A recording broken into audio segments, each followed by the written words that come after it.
Attenzione, attenzione, Weston, Chesney said hello, and he said hello to all the people that are scared because we picked PSG, Paris Saint-Germain, Benfica, and Maccabi, Haifa. Mamma mia, guys, we start immediately with people, they go crazy. We will not finish first, we will not finish second, we will not finish third, we will not finish fourth, we will not finish fifth, we will go in relegation zone, it is over, mamma mia. I don't understand you guys. I really don't understand you. Attenzione, Weston McChesney.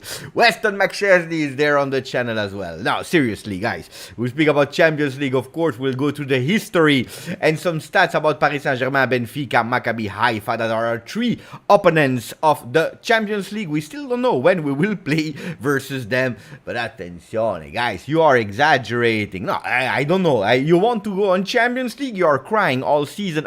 We want to go in Champions League. When we are in Champions League, you want to play versus I don't know. You want to play versus the teams that are eliminated. Monaco. You want to play versus Eindhoven. You want to play. Otherwise, you are scared. No. Then you don't play Champions League, guys. Then you don't play Champions League. If you have to go in Champions League, then you have to understand and accept that you can face strong teams. This is Champions League. This is Champions League. We are speaking about Champions League. What does that mean, Champions League? There is the word champions. It changed.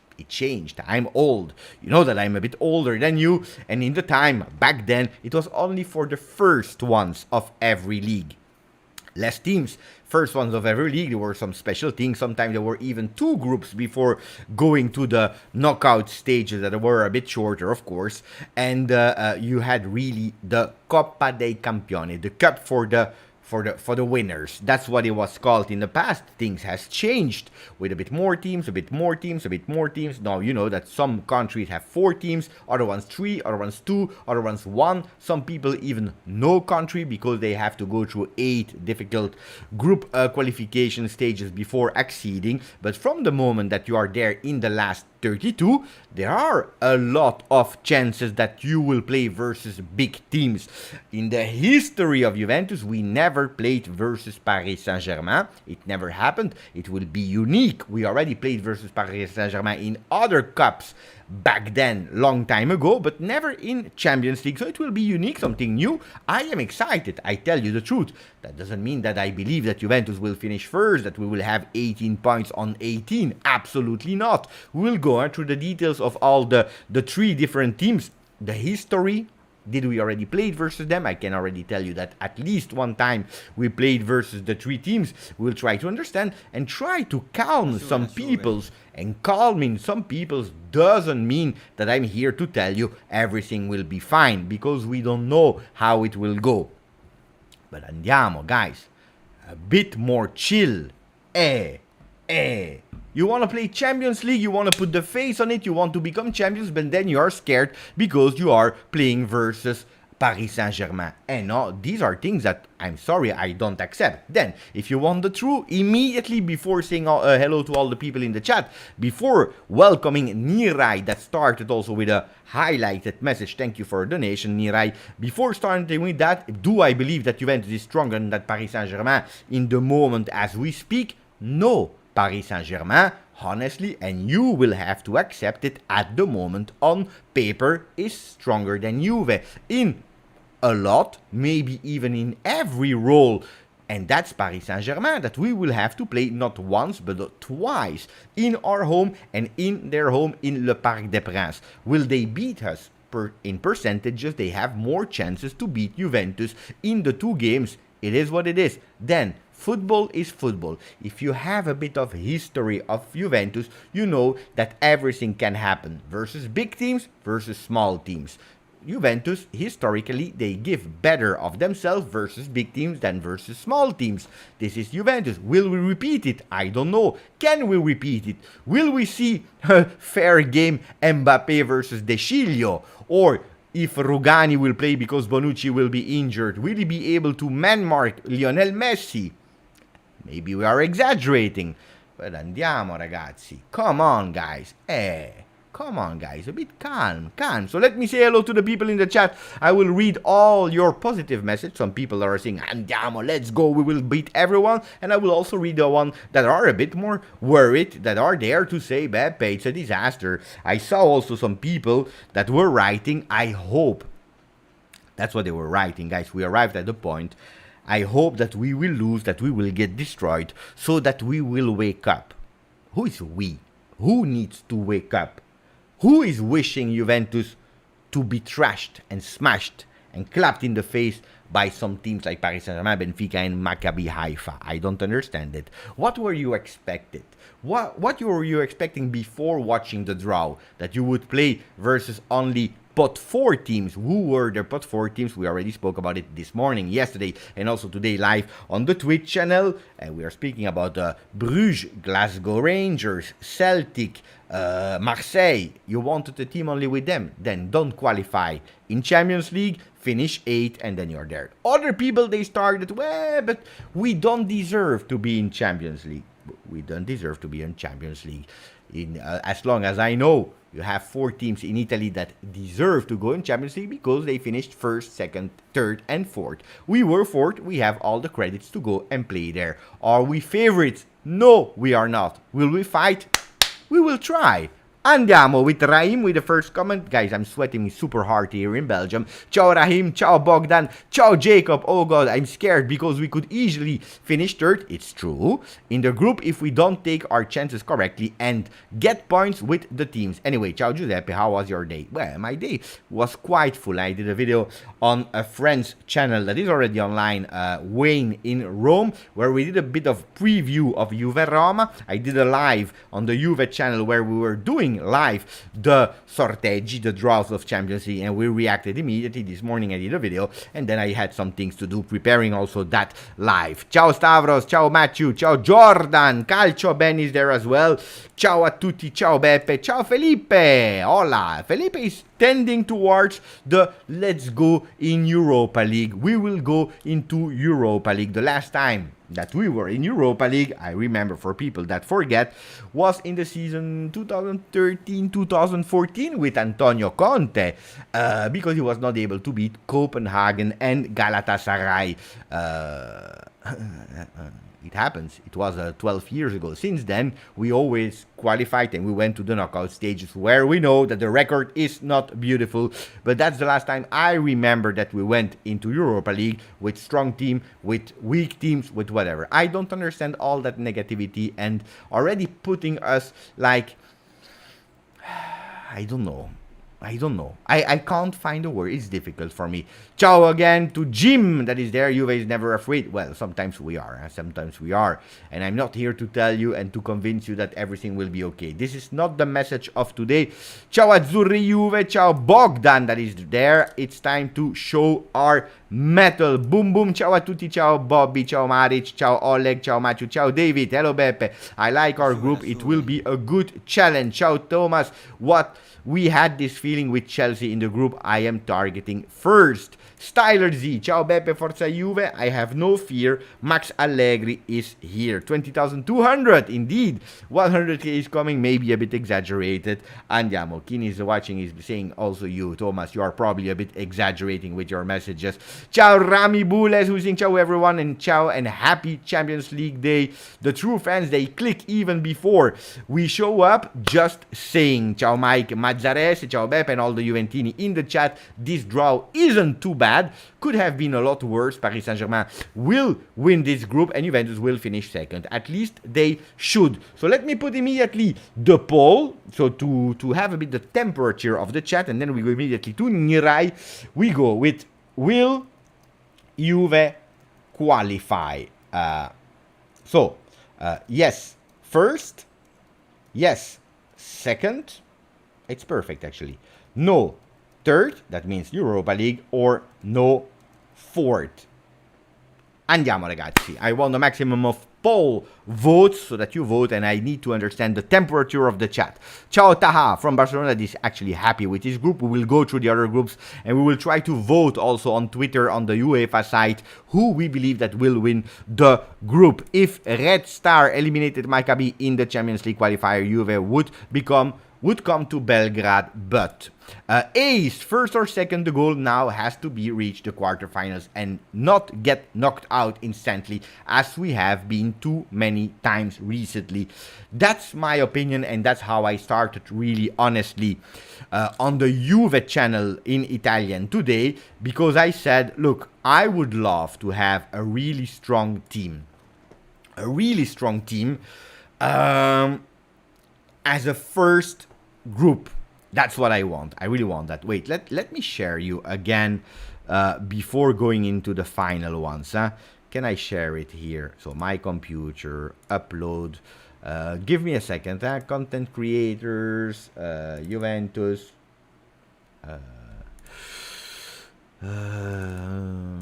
It's coming, guys. 1 second. It's uploading. Andiamo.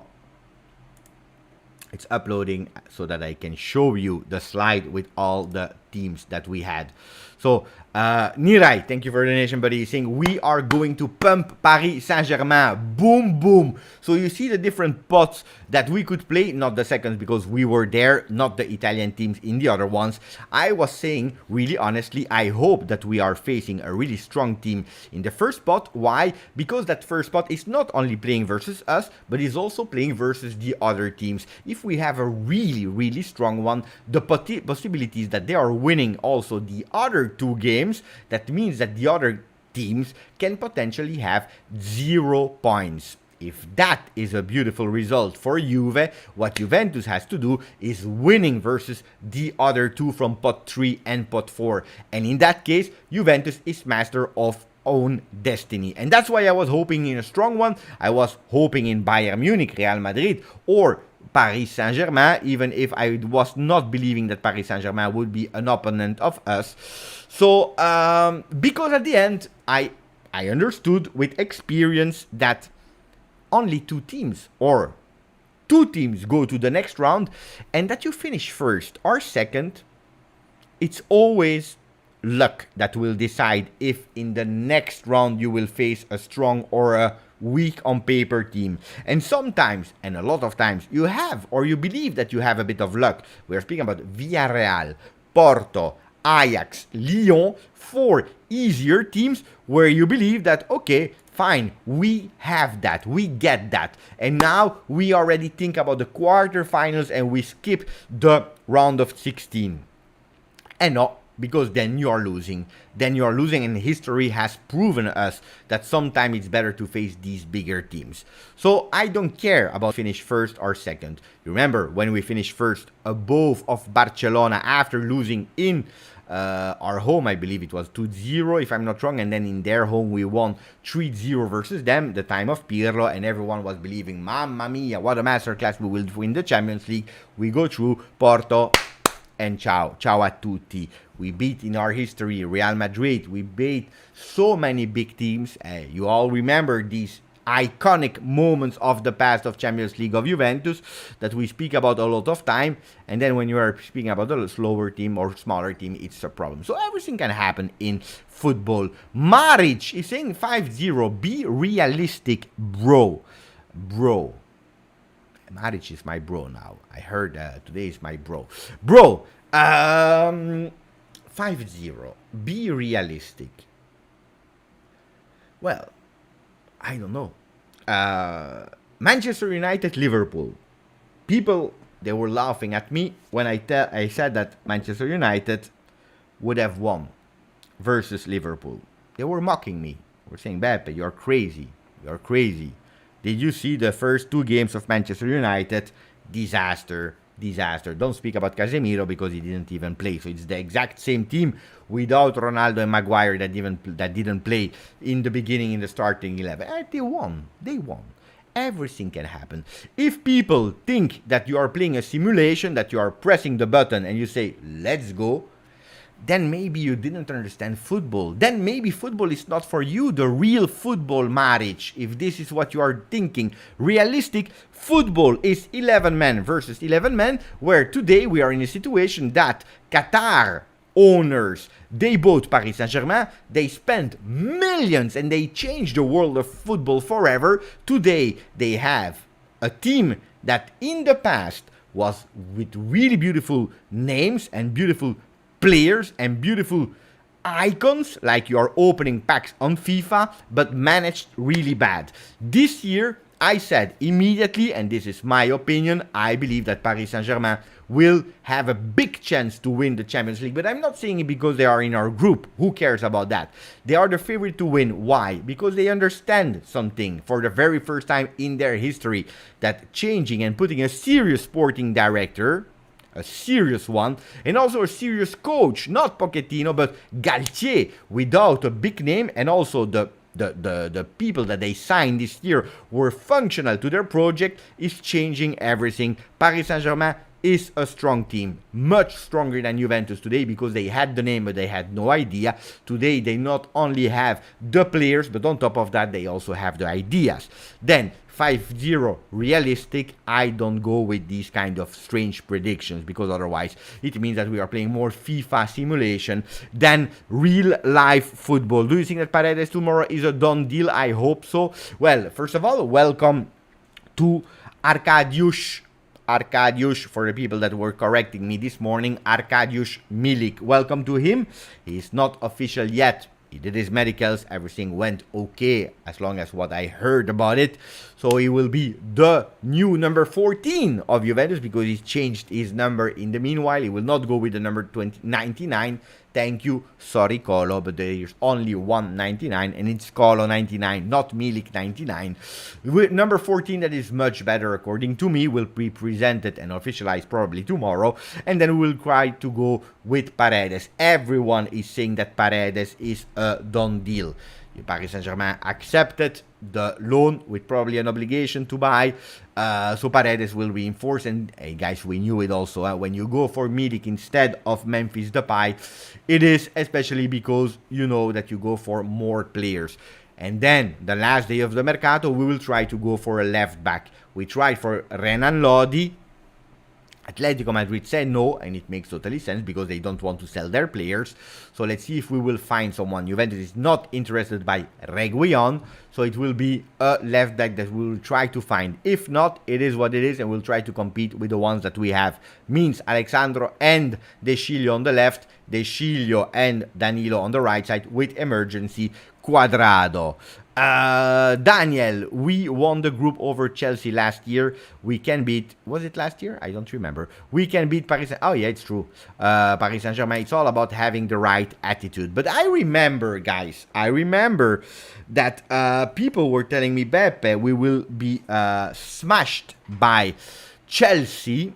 They will destroy us, and so on and so on and so on, in our home, because they just won the Champions League a few weeks before. At the end, we won 1-0. It's true that in their home, we totally flopped our game and we lost 4-0, so they destroyed it. But at the end, if you are looking at what happened, is that Juventus, they were first of their group. So that's why I'm saying football, everything can happen. I don't know today. I don't know. Let's go and speak about the teams a bit later. If we get Lodi, Kiesa, Di Maria, Pogba healthy, we can get top 2. But if they don't play, it's over. What about Inter? Inter is in difficulties, Andy. But also there, everything can happen. Bell's favorite player, Beppe's favorite player, Milik, will carry on Juve from the bench. He will bring the water for the players when they are a bit tired. At the cooling break, he can hand them over.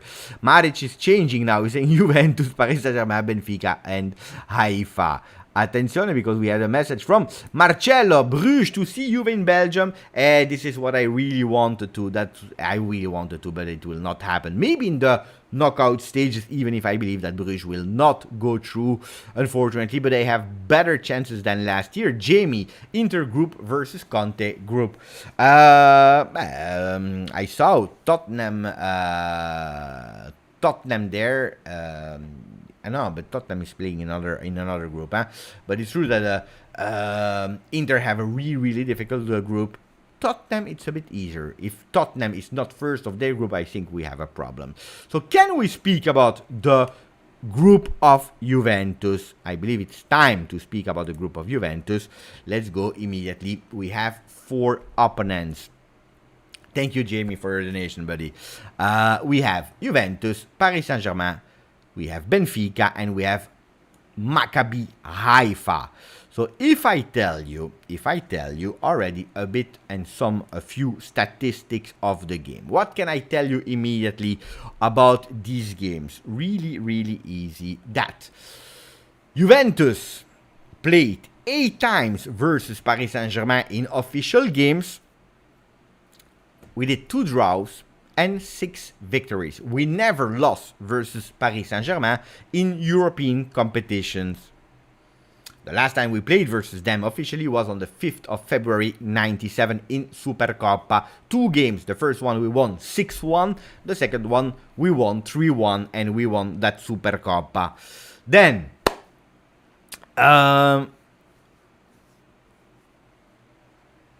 we never played versus them in Champions League. That's the newness. In all our history, we played versus them 8 times, but never in Champions League. What about the players of Paris Saint-Germain? Well, Lionel Messi already scored 3 times versus Juve. Kylian Mbappé, 1 goal. Neymar, 1 goal. They all scored at least 1 goal versus Juventus in Champions League. Mbappé, when he was at Monaco versus Buffon, Neymar scored, Messi scored. So we know that these players, they already found the net versus Juventus, and this is a bit annoying and worrying. At least they will not fight to score their first time versus Juventus. They already scored versus Juve, so they will maybe be a bit more kind towards us. But it's true that Neymar, Mbappé, and Messi are a bit scary, of course. If we are going towards the other teams, Juventus, and that's my biggest worry. You know that my biggest worry, it's not even Paris Saint-Germain. Versus Paris Saint-Germain, I consider then they are obliged to win, not Juventus. The pressure, the stress is on Paris Saint-Germain, so I'm expecting Juventus to do something beautiful or surprisingly beautiful, and I'm expecting not too much, so that means that if we win, I'm happy. Versus Benfica, that's where the Champions League qualification will play. And I'm scared because I know Benfica. Benfica, we lost, guys, 4 times versus them, and we lost. And we drew 1 time, we only won 1 time. We played versus them only and never in group stages, but only in knockout stages. Disaster. Since 68, guys, we are not doing really well versus Benfica. Benfica is a historic team like Juventus. I told you 68 we were already playing versus them, and Benfica in a record of 6 European games, 1 win for Juve, 1 draw, 4 loss. We scored versus them 5 times. We conceded 7 goals. And then if we are going towards Maccabi Haifa, we played only 1 time versus them, away and home. And we won 2 times, 1-0. Goals of Chiellini in the first game, Camoranesi in the second game. It was in 2009, 2010. So what can we say? What can we say about this team? And then I will continue to read your opinion and your comments. That we have 4 teams where Paris Saint-Germain is the big favorite, the big team, the stellar team. A bit made up, injection of money. We know how they reached that pedigree, how they became that stellar. It doesn't excuse or say, okay, now we will try to lose because we understand from where that money comes. Absolutely no. But we know how they became like that, and we know that they are super strong and one of the favorites, if not the big favorite to win the Champions League. Then you have an historical team, Benfica, where in terms of records, we are not really great. If you're looking at Paris Saint-Germain, if you're looking at history, we have a really great record versus them. Benfica is the opposite. Probably not like Paris Saint-Germain, a favorite, but historical team But Juventus never did well versus Benfica. And then we have Maccabi Haifa, where we played only 2 times. It's a team that we don't really know today, except if you are living probably in Tel Aviv and you follow the team a bit closer and you know how they play. Attenzione, because Benfica, they have really great players. Homemade players, young players, but also some players that they bought, attenzione, at Grimaldo, Neres, Ramos, the striker that is substituting Darwin. Attenzione, because it's a home product. Attenzione to Benfica. That's the real danger for me. Ciao Louis Pace! And then now I continue to read a bit of comments. And ciao Louis. Steve Sleek, we have no right back or left back. Better, exactly. Maybe I'm a bit late with my comments. Allegri plays like an alcoholic. Mamma mia, what do I have to read today? Benfica will be a problem. That's where everything happens. I agree. Stavros is asking for a maximum of like. Ciao Boiti. Akin. Ciao Beppe. We can easily be third and we can realistically be first. If today on paper, because we are all doing these kind of games, we are all doing these kind of games. Today on paper, I would say on paper, Paris Saint-Germain first, Juventus second, third for Benfica, fourth for Maccabi Haifa. This is the prediction as a football fan.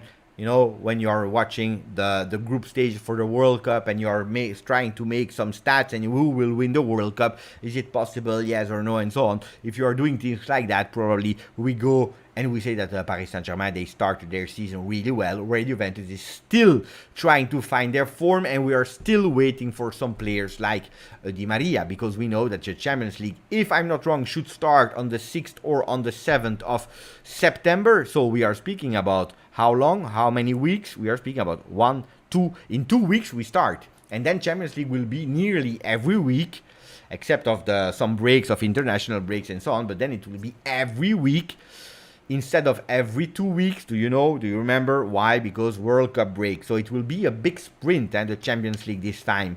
If we are playing the first game with Paris Saint-Germain, I don't know if Di Maria will be informed. I don't know if Pogba will already start thinking to be there in the team. I don't know if Paredes would have understand what Allegri is asking for him. If we are playing the third game versus Paris Saint-Germain, maybe that's another story. Or maybe we play the first game versus Paris Saint-Germain, we win, and it changes our season, because that gives us a boost of enthusiasm, believing that we can do something also in Serie A. I don't know, but it can be an important one. I believe personally that in Champions League the calendars are important. Where in Serie A they are important, but a bit less, because it's 38 games and you play everyone. In Champions League it can be really an impact.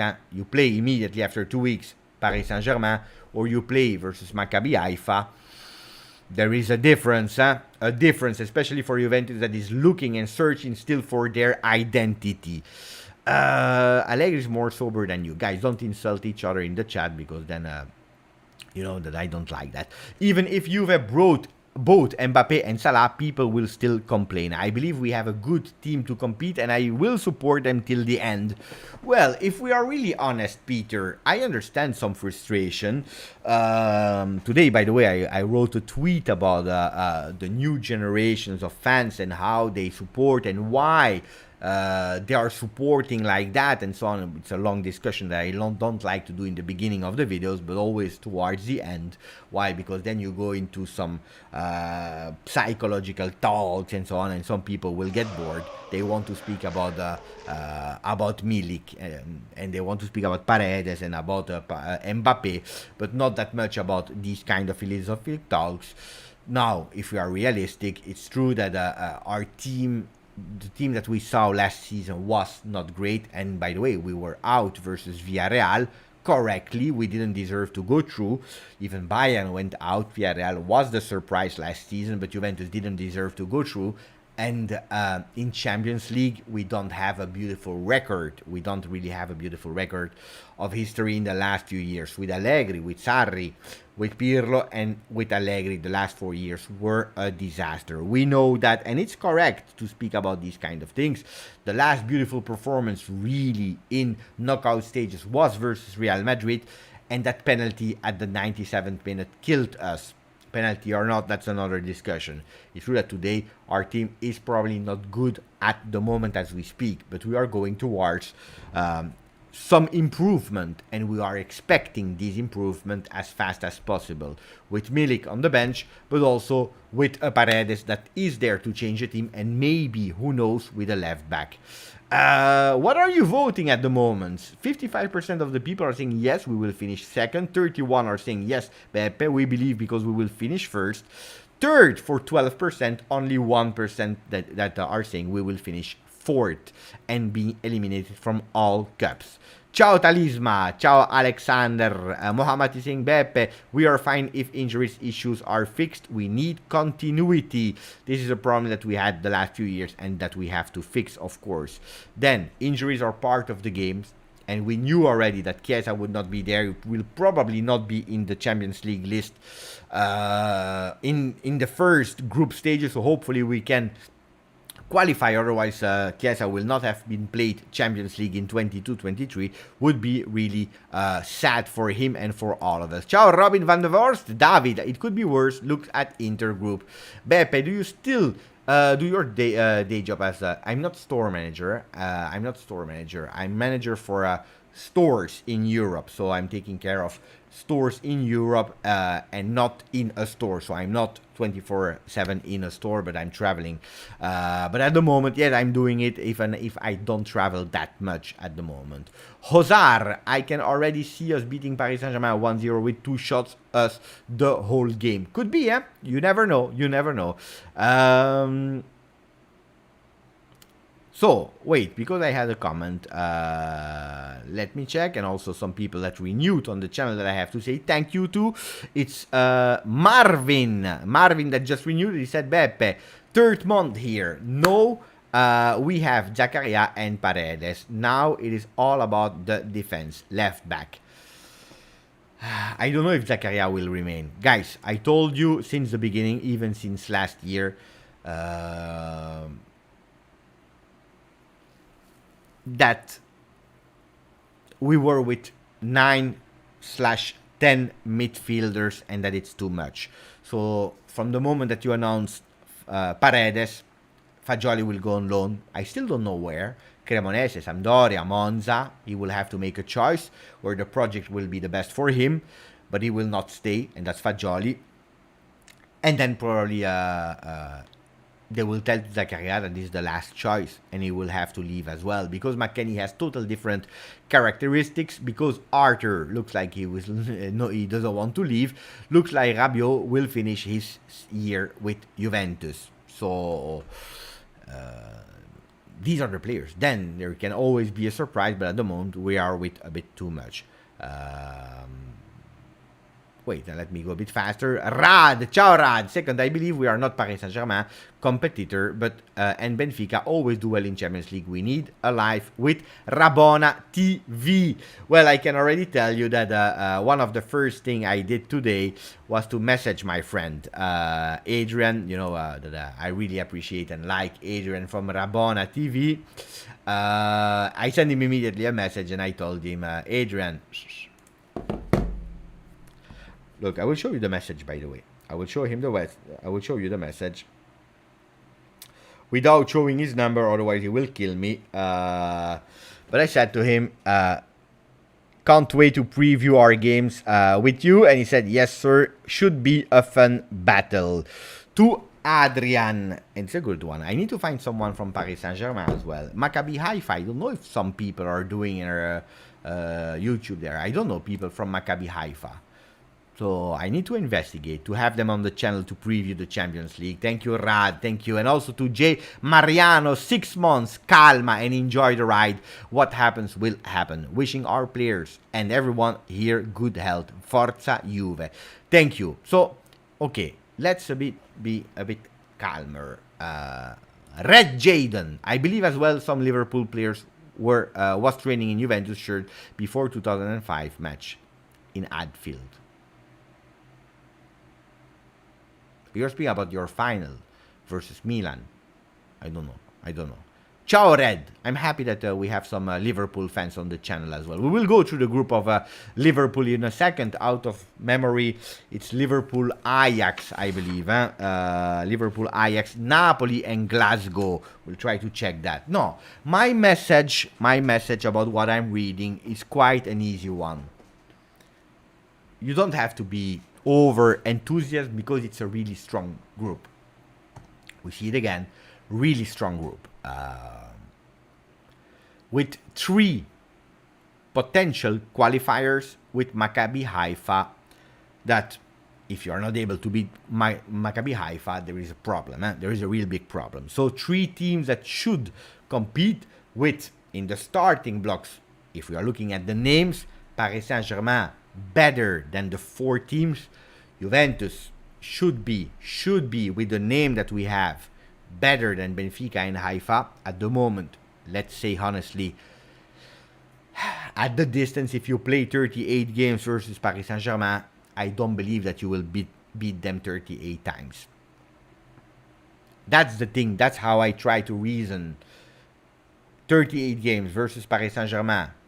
Ping pong. Boom, boom, boom, boom. I don't believe that you will win at the end. Paris Saint-Germain is better. Hakimi, let's go to the team of Paris Saint-Germain. Let us make you cry even more than you are already. Paris Saint-Germain. Paris Saint-Germain, le PSG. If you're looking at their fixtures, they beat Lille 7-1. Look at the starting lineup. On OneFootball, what do we see? By the way, some people were complaining today that I did a 2-minute video, or I did a 11-minute video speaking 2 minutes about OneFootball. Guys, you are totally crazy. But that's another story that I want to touch on the end of the video. So if you are looking at Paris Saint-Germain, who do we see? Donnarumma, that finally received the confirmation that he's a first goalkeeper, and that makes him really good also mentally. Kimpembe, Marquinhos, and Sergio Ramos, that is back after a year of injury, bringing experience and leadership there. Marquinhos is their captain, and then a Kimpembe. Then you have 4 players there behind the magic trio of Mendes, Verratti. You have the number 17, that is Machado, and Hakimi. Hakimi that we were used to see playing in the 3-5-2, so it's kind of his usual position. We know how strong he is. Mendes, Nuno Mendes, great player there as well. And then you have a Neymar that decided to go back to prove Mbappe wrong, and he decided to come back on his prime levels. Messi, that was totally in shock and probably totally in depression last year, he found a new motivation, a new spirit of doing Messi again at Paris Saint-Germain. Maybe already starting to enter that World Cup mood. So accelerating a bit after a year of rest. And then you have a Paris, so that's really something exceptional. You have the president of Paris Saint-Germain that is also giving us the honor to play on the field because he will be there. Mbappe, president of Paris Saint-Germain on the field, is like Agnelli would play instead of Dusan Vlahovic. But it's not the case. Agnelli is doing the president, Mbappe is doing president player. Jokes are done. Attenzione, because Keane is afraid, Szczesny is afraid, and Keane is asking Beppe, what are you telling? So, are they stronger? Yes, they are. If we are looking at the bench, can we see the bench here? I don't know if we're able to see the bench, but at least we see the players that they are able to sub. Who do we see? Leandro Paredes, that will be probably our Juve player, but you see Mukiele, Danilo Pereira, then you see Bernat, Renato, Sanchez. So they have some players also there on the bench. Also on the bench, they have some subs versus Monaco. If you are looking there, Paris Saint-Germain is playing with Renato Sanchez, as we already said. A bit different here, but they are giving stability to the defense. Then if you are looking at what happened in that game, can we see it? Can we see it? No, we can't see it anymore. I don't know why we can't. The info is gone. No, it's for next game. It's a prediction, so we have to go actually to the result. 5-2 versus Montpellier, and then you see Donnarumma, continuity in defense with the 3 same names, but actually more or less the same men are playing. But instead, who were the sub for Paris Saint-Germain at that time? We see that it was Leandro Paredes again, then Renato Sanchez, Mukiele, Sarabia, Etiquette, young player of Paris Saint-Germain, young promise of Paris Saint-Germain now. Strong team. Really, really strong team. We can't say nothing about them. It's strong. It's really strong. If Rugani plays against Paris Saint-Germain, he will retire after. But today, if we go up on the field versus Paris Saint-Germain, as we did versus Sampdoria, that's difficult, huh? It's really difficult. Francisco Correa, Beppe, last year Benfica surprised Ajax, Barcelona, and if you see their record this year, they whipped out teams in the qualifiers. Look, I tell you, for Paris Saint-Germain, I actually don't really care. For me, it's Benfica. Benfica that is scaring me. If there is a team that is scaring me, it's really Benfica. Why? Because that's really the kind of team that is putting Juventus historically in difficulty. Look at their teams, guys. If we are looking at Benfica, so the results, 23rd of August, that was yesterday, they won 3-0 versus Dynamo Kiev. If you're looking at their team, they have Grimaldo, great left back. And attention, because that's a player that we will hear a lot about in the future. Grimaldo, we already know him, but even more in the future, really great left back. I really would have loved to sign him. Speaking about Paris Saint-Germain, by the way, 4 X's, Paredes probably, then we have Di Maria, Moiskin, and Rabiot will play versus Paris Saint-Germain. Then, Rodriguez Otamendi, we know him, Junior, Maurice Lewis, Fernandez, Mario Silva, Neres Campos, really great player, and attention to their youth product, Gonzalo Ramos with the number 88. Strong team, Benfica, we have to pay attention to them. We have to pay attention to them. That's the one that scares me. Everything in that group stage will go through Benfica. Everything. If Juve is 100% and lose to Benfica, that's a joke. And I don't agree, Steve. Yeah, of course, Juventus should beat Benfica. We agree on that.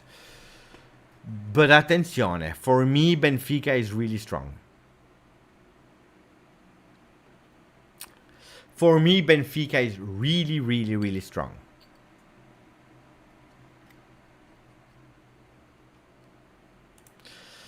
Excited for the Champions League. My new brother-in-law, Anthony, is Paris Saint-Germain. But how many Anthony are there in the world? Even my brother. By the way, birthday of my brother today on the 25th of August. And he's also called Anthony. Anthony is supporting Paris Saint-Germain, but he is Italian. He likes Juve, should be interested. Hey, he has to take a choice. You can't support Paris Saint-Germain liking Juve. Hey, you have to take a choice at a certain moment. Francisco already told us about Benfica, that I consider a really difficult team. So let me write a bit of other comments of you. Hey, our friend, I would rather play Benfica now than round of 16. Also true, because that changed a lot, of course. Grimaldo tore his ACL, therefore he's in J medical material. Yeah, but when are you speaking about, because he just played 2 days ago. You're speaking about old records, Ellie. I don't know. No way Spurs fans and Barcelona fans in the same chat. At least I'm not the only one. No, you see, we have Spurs fans, Barcelona fans. We have Liverpool fans. I love that. Guys, put a maximum of like on the video. Subscribe. Andiamo. Let's grow the community. Also with people that are supporting other teams that are interested in our beautiful Juventus. Because we are a beautiful Juventus, guys. Benfica, Barcelona, Liverpool, historic clubs. All against Paris Saint-Germain and Manchester City. That we have to say. All against them. The new clubs. We don't like them. Jolle is Jolle. My team from Helsinki qualified to Europa League, Forza Juve and Forza Clubi. Hey, let's support Clubi in Europa League then for Jolle. Marco, Beppe, do you think there will be more signings after Paredes? I feel unsure about our defense and attack without Kiesa. I made a team this morning. I made a team. I tell you the truth. I hope that the voices are true, that we are looking for a left back. I will open it now. So that we can follow. Wait, let me open the project. So these are the B players. Should be the B players.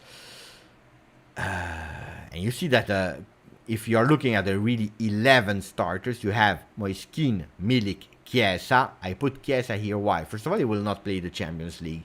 Secondly, we will probably see Kiesa being back without risk after the World Cup. So that's why he's here, understanding how and what. Rabiot, Rovella, Weston McKennie, De Sciglio, Gatti, Rugani, Quadrado, and Perin. Guys, these are the men that we have as subs. So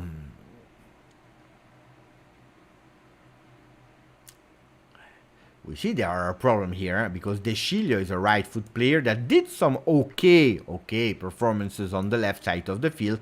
Who is the starter? We all saw it. It is Alexandro. Alexandro that played okay-ish.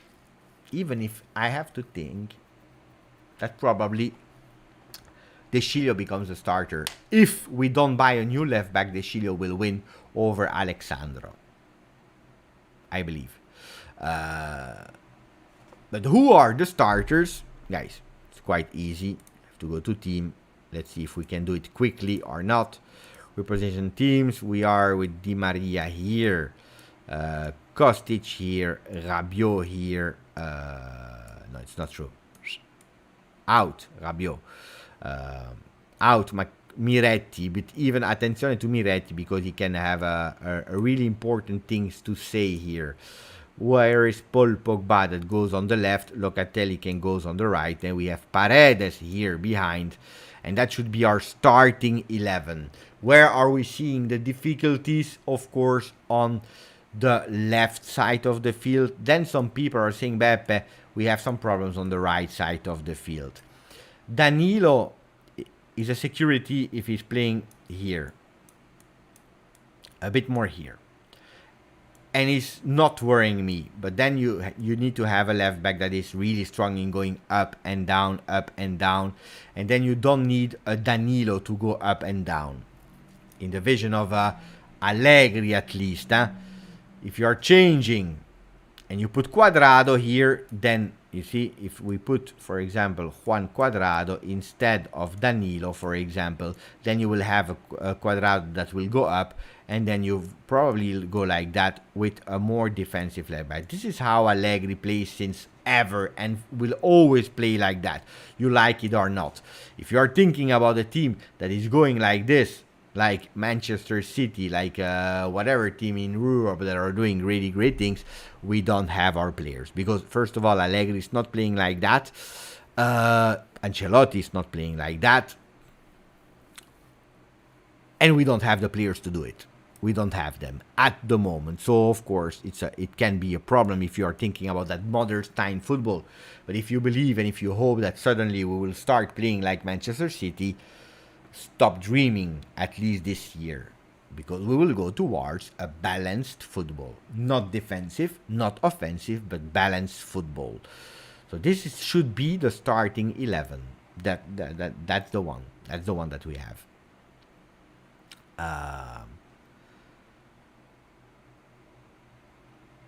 Pepe, now Atletico Madrid are interested in Region. Does that mean that they are okay to sell Renan Lodi? Well, we hear a lot of things about Renan Lodi. Renan Lodi has been linked to Juve since day one.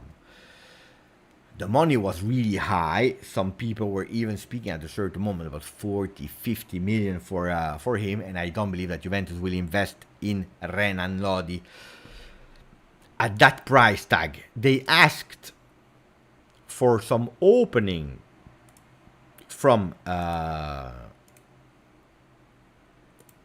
Atletico Madrid, and apparently they said no.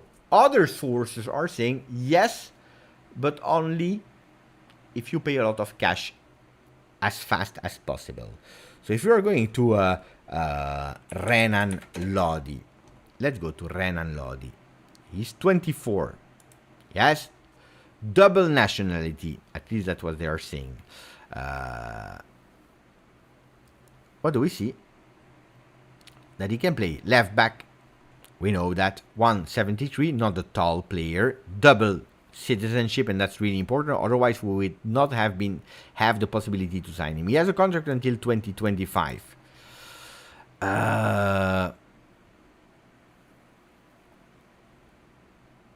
It's a player that on transfer market has a value of 30. So if he has a 30 million transfer market value, if he has a contract until 2025, you can think about a 40-50 million euro that Atletico Madrid can ask if you have no competition from Premier League teams, because you know it, from the moment that you have a Premier League team that starts to be interested in some players, forget as a Serie A club to go for them. You know it, Anthony, TikTok of 15 seconds, 100 million euro. Casemiro, 70 plus 10 or 60 plus 70 plus 10, I don't know, something like that, million euro. Memphis Depay, Barcelona wants to give him for free. Manchester United, they say, no, don't give it for free. We will buy him, 10 million. No, but we want to give him for free. No. We want to pay. We want to be good friends. We pay 10 million to Barcelona and 10 million salary. So if you have an English team going to Renan Lodi, it's over. Then, would it be really important? Yes. Yes, yes. What an upgrade that would be. And I believe if you are able in one Mercato session to bring in Pogba, Di Maria, Renan Lodi, Paredes, Bremer, Kostic, Milik as a vice Vlahovic, I think that you did a lot with the money that you have, because don't think that you have that much. You can't go like Paris Saint-Germain. It's impossible. It's impossible. You can't go like Nottingham Forest. It's impossible. So, and no, it's true. It's true, Abai. They don't want for free. They want to pay. Daniel, Ibepe, Paredes will unlock our midfield unlike people realize. Moving Loca up, having a solid center defensive midfielder, and Pogba in the left will be very solid. We will see a different type of Allegri ball. Well, go back. Watch. If we are looking here, in that potential team, it's a potential team. How many different players do we have versus last year? Let's take away Cuadrado, because you know that that will not happen. So let's put Danilo back. Danilo. I'm not even speaking about the left back position, but we see that here we already have 1, 2, 3, 4, 5, and I consider Vlahovic already a new player because he was not there in the beginning of the season last year.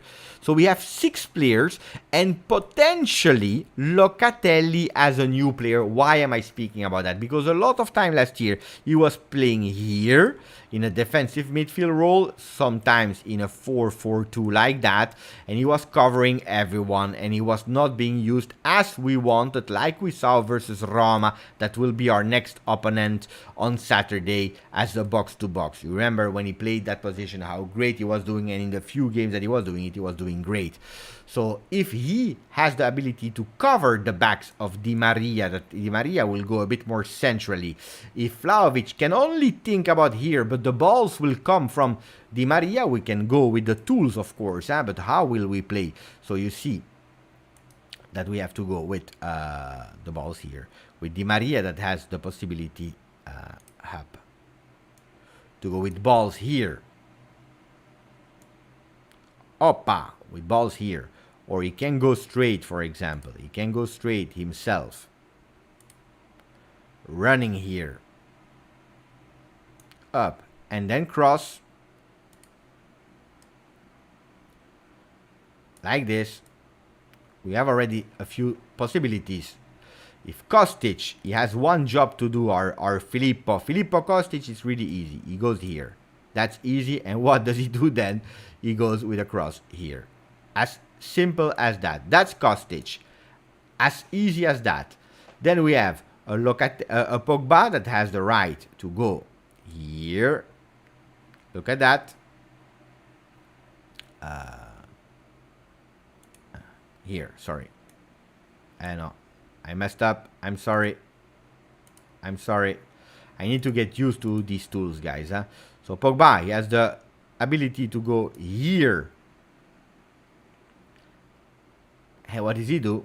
there his shots on goal, because the ball can also come from Di Maria to Pogba with these kind of crosses that we are looking like that, up.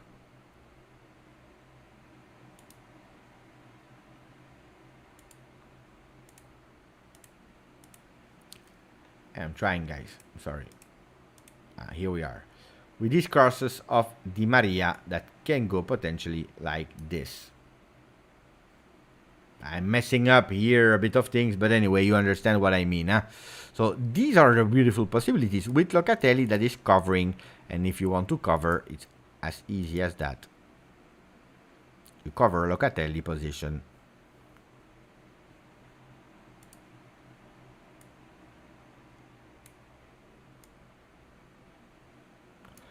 So that Di Maria is protected and he can go wherever he wants.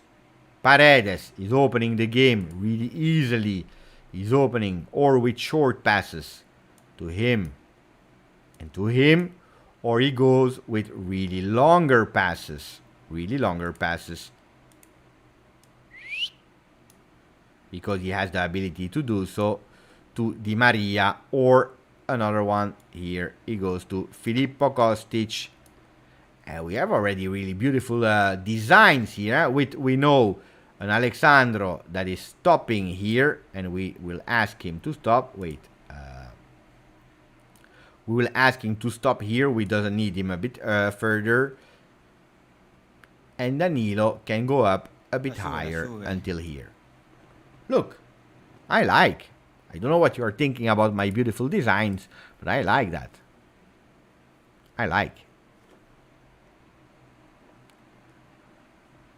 Yohai, show me. Just subscribe to the channel. Grande Yohai. We love that. It's time. Look, listen, it's time. Just like Beppe said, I'm more worried about Benfica than Paris Saint-Germain. Mohamed Youssef, ciao grande. We only have one offensive midfielder playing only Pogba. Between all the true midfielders we have, none will have the ability to support attacking three. That's why game will play not change. I'm not sure. I am not sure. Because if we are looking at that, Locatelli, he has also... Wait, I need to stop now with the tools here. Can we stop? Yes. Locatelli also has or the ability to stop here, but he leave actually Di Maria the possibility to go here. So he protects him, but if Di Maria is going here, he can goes up. He has that shot from the distance like Pogba, but needs good communication with Pogba that is staying a bit here.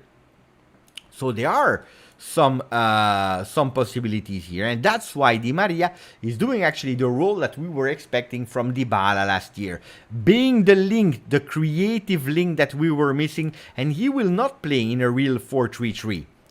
Kostic is going up and down, and that's why we don't need Alexandro to go a lot much higher. So I believe that in that team we combine shots from the distance with Pogba and Locatelli, creativity in the midfield with Pogba, intelligence and vista with Paredes, that is a real regista alla Pjanic, I don't want to compare with Pirlo, creativity up front to give those balls in two different ways to Vlahovic, and then the crosses of Filip Kostic. Of course, we need to have them all at 100%, otherwise we are speaking about nothing. Gianluca Aurelio, grande Gianluca, thank you for the donation, buddy. Ciao Beppe, could you imagine Kostic left back, Cuadrado right back, and Kiesa as a winger? I can, even if today I was speaking with some people from other teams that also studied Kostic, and they keep repeating what I discovered myself. You know that we made a video with a Bundesliga expert writer for Goal. You know, goal.com, and he's taking care about the Bundesliga. He was on the channel, Giorgio that was saying he's not a left back. He's not a left back. Look at Kostic. If we go to Kostic, guys, then if Allegri wants to transfer him, it would not be the first time ever. He can do it. Of course, everything can happen in life. But Filip Kostic, if we are looking at his stats, let's go to the sub-menu. Stats, all seasons. We select Eintracht Frankfurt, for example. show. Let's wait a bit. What do we see? We see nothing. We see nothing. Andiamo. You see? It's a left midfielder, 153 times. Offensive left wing, 18 times. Sometimes he even play attacking. If you're looking at all the teams he played in his career, so not only here, but all the teams, we ask them to show, so we will work out the process. What do we see? That he played every possible position, 164 times left wing, 184 offensive left winger, and then he even played other positions. He never played, not even one time, as a left back. You see? So it's a great observation, but he never did it. Never in his life, because, guys, you know what will be the risk? That we will transform him, like we did probably with Alexandro, our mistake, from an offensive-minded player probably towards a more defending player. Ciao Nicola Debole, ciao grande. So I will stop the vote, because you voted how much? 55% that will, 56% that we will finish second with 544. I sign. If you tell me Beppe will finish second, I sign. But it will never happen also with Allegri. Having Quadrado and Kostic, offensive-minded players on the fullbacks will not happen. Will not happen. But the real legitimate question is, where will Kiesa play? Because that's a good question in that system. Well, Kiesa, it's a problem for 2023. Or he can sub Di Maria gradually, or he can sub Filip Kostic as well gradually. That's what I'm believing. Then Beppe is bigger than Allegri. Grande Samuel Bovo. The problem is that not only you have ideas, but you have to transmit them to the team. Niven, I don't know about you guys, but when I look at this team and look back at last year, I'm so happy. GJustjuve manager, I was not even reading all your comments about my tactics. But it's not, guys, it's easy. Football is easy. You know, I will tell you. You know where I learned this? You know where I learned this? Attenzione. Now the people, they will put the channel on fire. Allegri è molto semplice. It is really easy. Football is really easy. But also in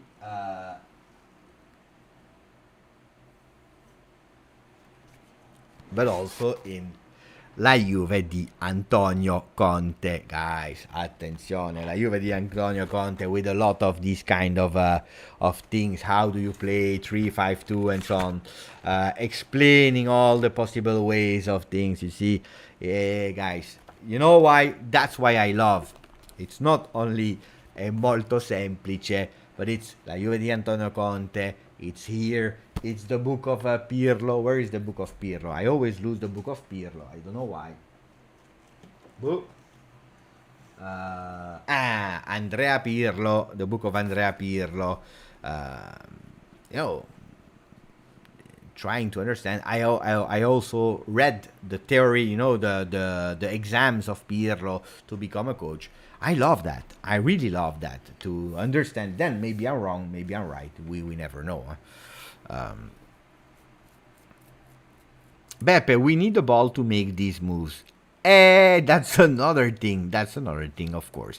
Beppe, what did Juve do to Capello? Always putting Juve down. Well, Capello is starting to be old, guys. When you come back in 20 years on the channel, when I will be 60, probably I will also say nonsense things. Probably. I already do and say a lot of nonsense, so imagine in 20 years. Love to see people say we are going to qualify. I saw another poll on Twitter which was more pessimistic. Well, we had some people also here saying that we would not qualify. Then, of course, the channel here is known to be tending towards positivity. But it's this year I changed a bit also the narrative, trying to be a bit more realistic. I don't like losers on the channel. I don't like losers. I don't like when people are starting immediately with, hey, we will lose, we will go in Serie B. You know what, we deserve to lose, so we wake up. But who is we wake up? We lost versus Lazio and Fiorentina the last 2 days of Serie A. Nobody woke up, huh?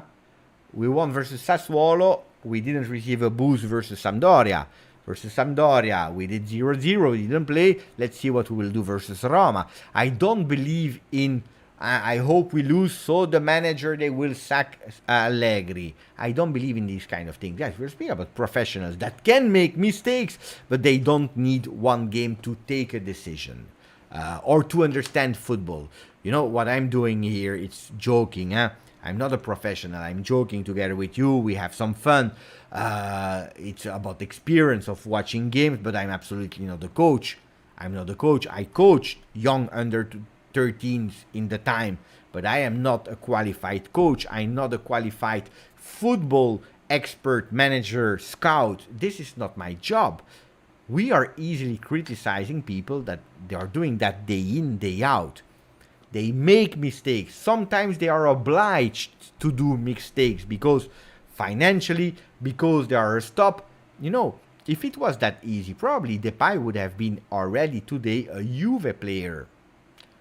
You spend, and then you finish like our friend Taha, with being obliged his club to sell television rights, to sell their media company, to sell this, to sell that, to be able to sign at least new players. Koundé is still today not able to be registered.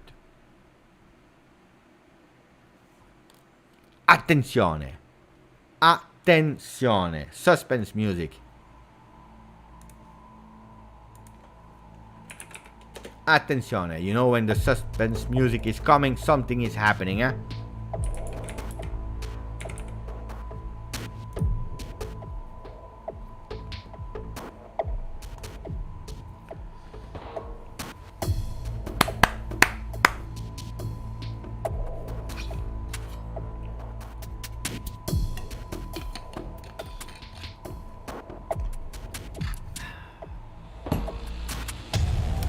Let's watch the last story of Leandro Paredes.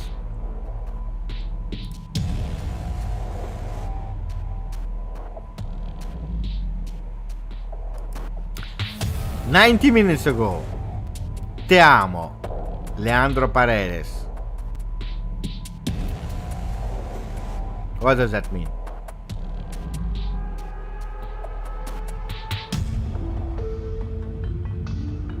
What does that even mean? I have no idea.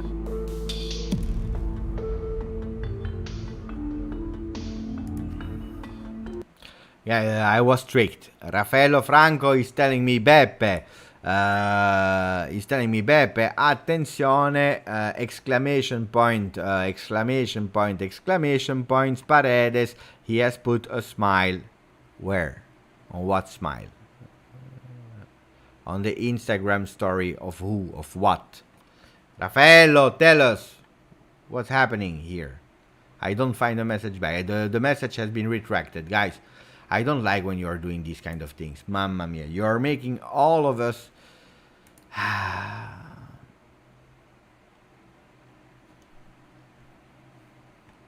Raffaello out. Raffaello out.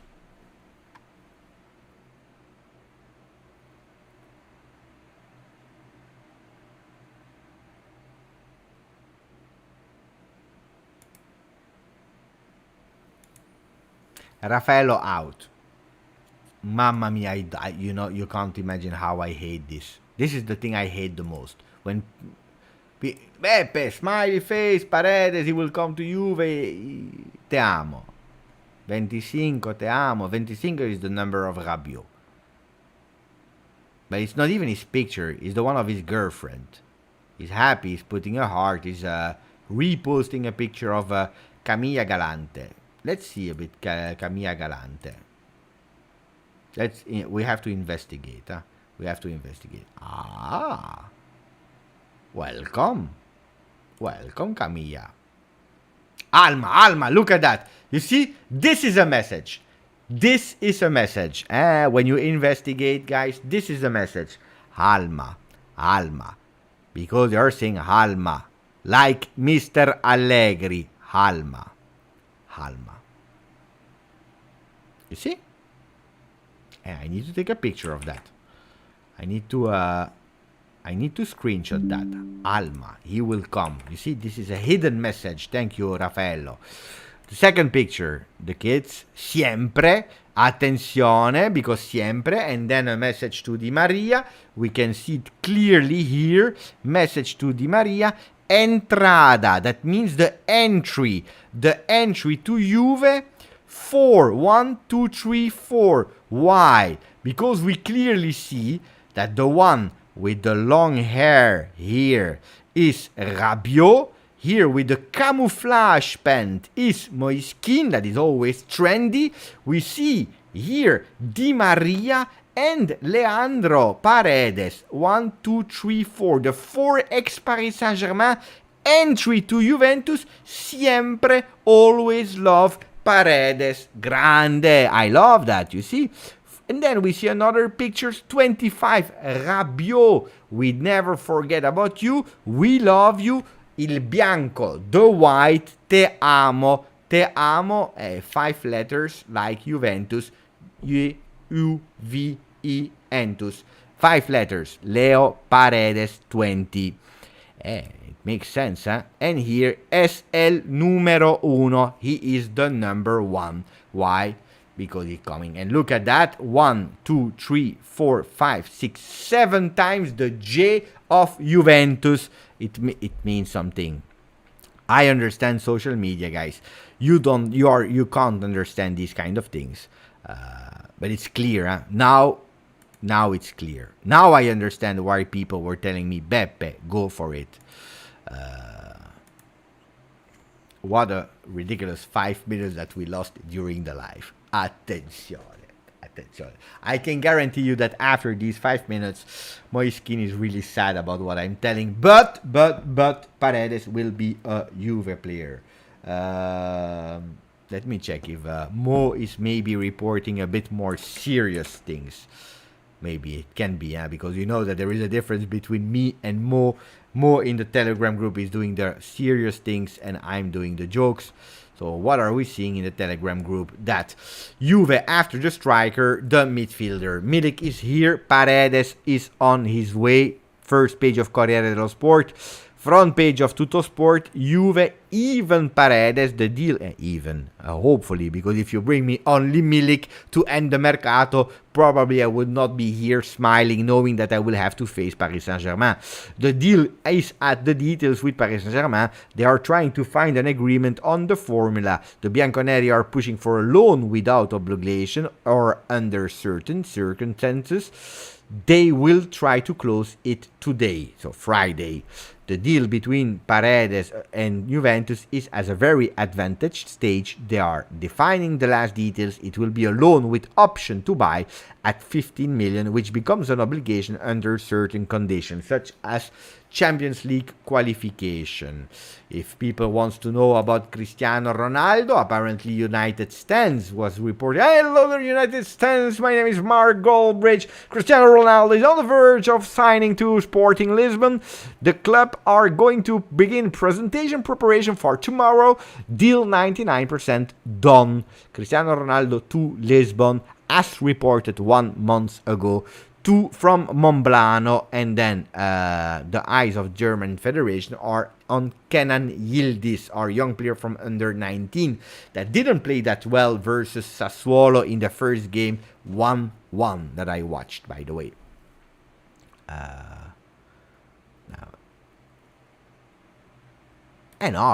Thank you, Raffaello, because you gave us 5 moments of unforgettable moments of the life.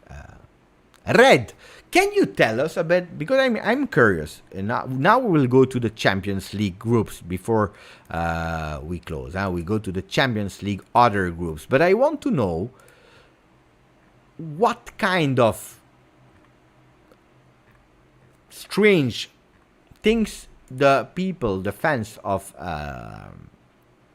Liverpool are smoking to start a movement that is called Club Out. You are in total delirium, or at least a part of your fan base. Guys, this is not normal. How is it possible to put a coach like Jurgen Klopp with the hashtag Klopp out after 3 games of Premier League. After that, the guy, he brought them to win the Premier League after 30 years.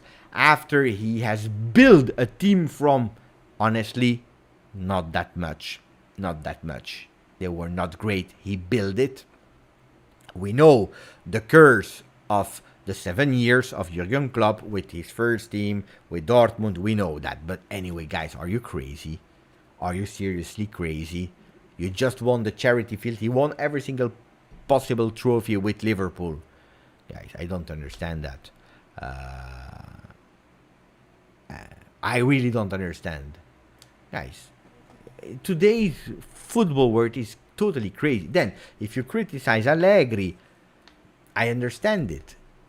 He had a really difficult season. I don't understand and I don't appreciate to what extent we are lacking respect towards a man that brought you 11 trophies. But it's correct that last year, 0 trophies, not a beautiful football, no signs of progression. I understand that people are starting to not backing up. And it's totally correct to criticize. Not to the extent that I'm seeing, but that's another discussion. But guys, 3 games and already Klopp out. Something totally ununderstandable. If we are going to the group stages, guys, there is a beautiful poll. We will do it together. Okay, so we will finish with Group H, of course. We start with Group A. Where is Group A? Group A. Pay attention because then they will ban my channel. Huh? So Group A. Who will finish first? Ajax, Liverpool, Napoli, or Glasgow Rangers? Meanwhile, ciao Cecilia. Ciao Cecilia. Meanwhile, and ciao Shatterstar as well that I didn't see. Aldo Bonasso. AJ that is saying Juve fans are worse. Zuri Juve. Remember how bad Liverpool was with Balotelli. I remember, guys. It was disaster. So, is it an easy group or not? Of course, we will all vote for Liverpool, probably, and probably Liverpool is the strongest one of the 4th. Alessandro Lumare is going for Napoli. Well, Napoli can be a beautiful surprise. I don't consider them stronger than Liverpool, even if they changed a lot. Koulibaly, they replaced him with Kim Min-jae. Insigne, upgrade, total upgrade with Kvaratskhelia. Giovanni Simeone, guys, people that are freaking out, but Giovanni Simeone is not as great as Milik. Huh? If you are speaking about bench players, Milik is better than Simeone. Simeone will come. He will appear. He will score 4 goals in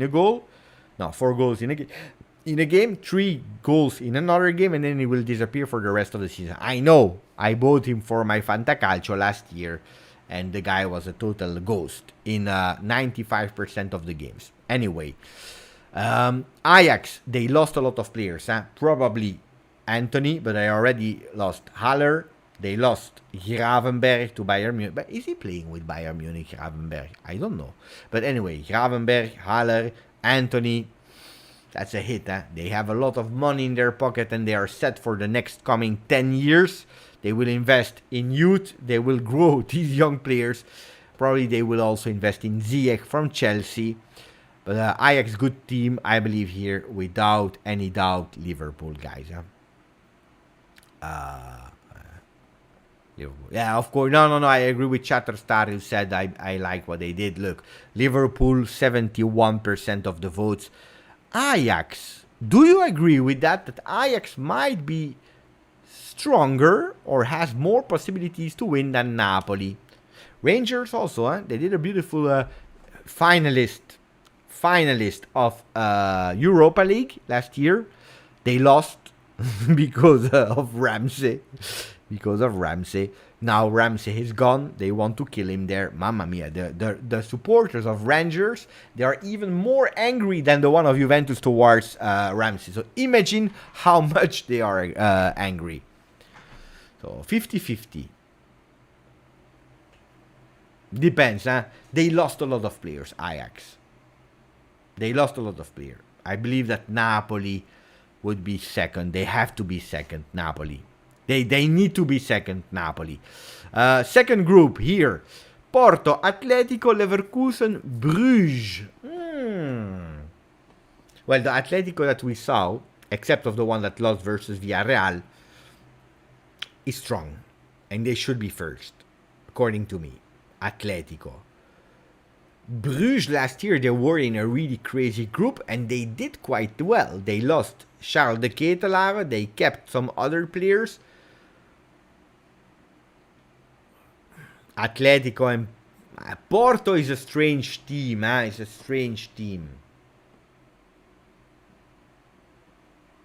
Atletico and Porto. I agree with the guys here. Atletico should win, Porto should be second. Porto will win Diaz's former club. But his former club, it's not there anymore. Red is not there anymore. Thomas, I am not optimistic nor pessimistic this season. I do know the club are making changes and want to win. For this season, I will not consider everyone better than us. We can have our say. Yeah, I agree with that. We are in a rebuilding phase, and that the young people, new generation or not, they have patience or not, it will be like that. Today, I saw also some people today telling me, but I'm not joking, writing me, telling me, Beppe, I'm considering not supporting Juve anymore. And I told them, if you doubt, there is no doubt.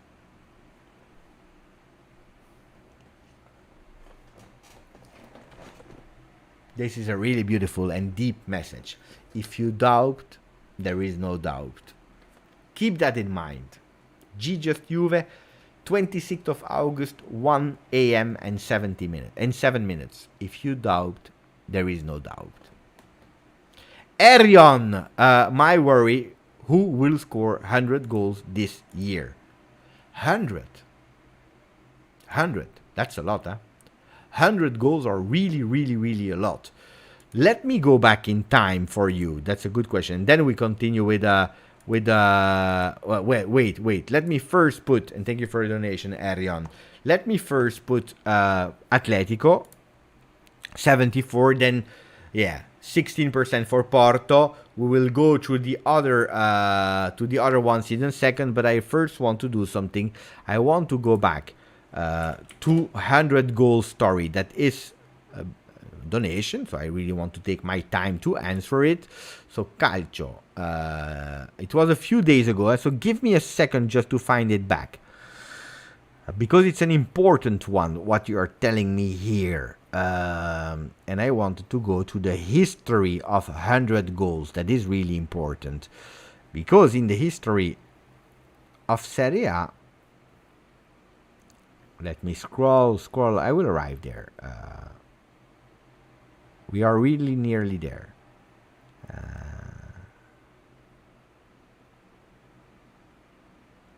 Let me check.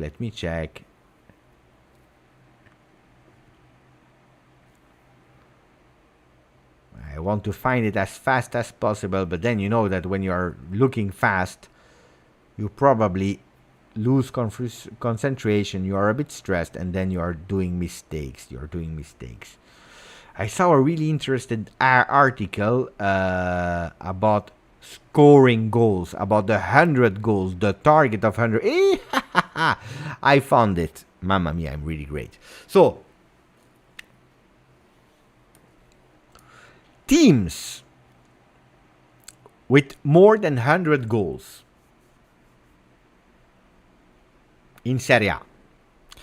100 goals in total, not one player, in total. Juventus in 49-50. Did they win the Scudetto? Yes. Juventus 50-51 with 103 goals. No, they didn't win the Scudetto. Torino 104 goals. They won the Scudetto. Milan 107. They won. Inter 50-51, they didn't win the Scudetto with 107. Milan, 118 goals, they didn't win the Scudetto. Torino, 125, they won. But what is important, not that they won, they don't won, but especially here. 1947, 48. Look at the years. Look at the years of these teams, and then you have even another page. It's here. The most scoring teams there of Inter, for example. So Inter did it only one time with 107, 99 goals in 49-50. They didn't even win. 2021, 89 goals. They won the Scudetto. So 100 goals, it's probably exaggerated. It's exaggerated. So if you are looking at the recent history, 89 and 84, because also here it's really long time. And you see, so in the story of Serie A, scoring a lot of goals didn't really happen, because you have to go through the 50s to see teams scoring 100 goals. In Serie A, not all competition. If you are telling me all competition, of course, you can go through. But no. Yeah, it's a lot. I know it's a lot. Torino was a really strong team, guys, in the past. It was Il Grande Torino. In form, go through history. Really, really great Torino. Then, unfortunately, the Grande Torino had a plane accident. You know, like recently the Brazilian team, what's the name with the C? Curaçao, not Curaçao, but Karaoke or something like that. I don't remember the name. Help me. The Brazilian team that had the plane accident, guys. With a C. I know it's with a C, but I can't. Capoense or Chapoense. Thank you, guys. You know, it happened in the time with Il Grande Torino. It was a big team. They were stronger than Juve in that time. And it's called Superga. When you are going to Torino and you have a bit of days, not just for the game, but you have a bit of days, I recommend you. It's on a small mountain. You can see it. You can go up there. And sometimes Juve also go with the team to go there out of respect. It's important, It's really important. So yeah. But that's why I'm telling you, 100 goals. I don't know, in Serie A doesn't happen that much. If you're looking here at Juventus, how can we distribute the goals in Serie A? Let's say that last year we scored 57 goals. That was a shame. Let's go towards 20 goals more, 77 goals. Well, out of the, let's say 75 to make it a bit easier. In these 75 goals in Serie A, I'm expecting 25 of them to be from Dusan Vlahovic. That could be something realistic, 25. So 25 Dusan Vlahovic, 25. So 50 goals has to be scored. Di Maria scores in average 5 goals a season. Okay, Di Maria, 5 goals. We are at 30. We are missing 45 goals. Let's say that Pogba start to play and start to be healthy. I'm considering a Paul Pogba with 10 goals. Kostic, let's say, as well. For him, 5, because he went already on target 2 times. We are already at 25, 30, 40, 50. We are missing 25 goals.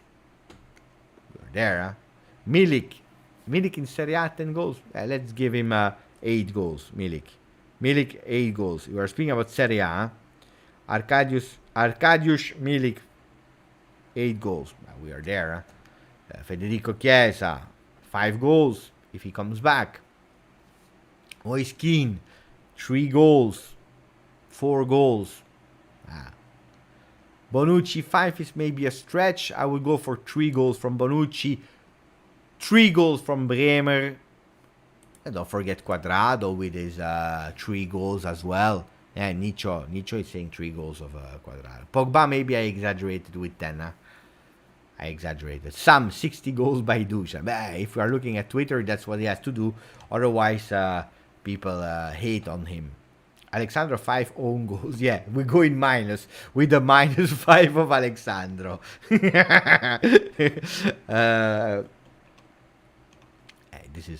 is a message for AJ. Quadrado -3. No, not -3. Alexandro, I accepted.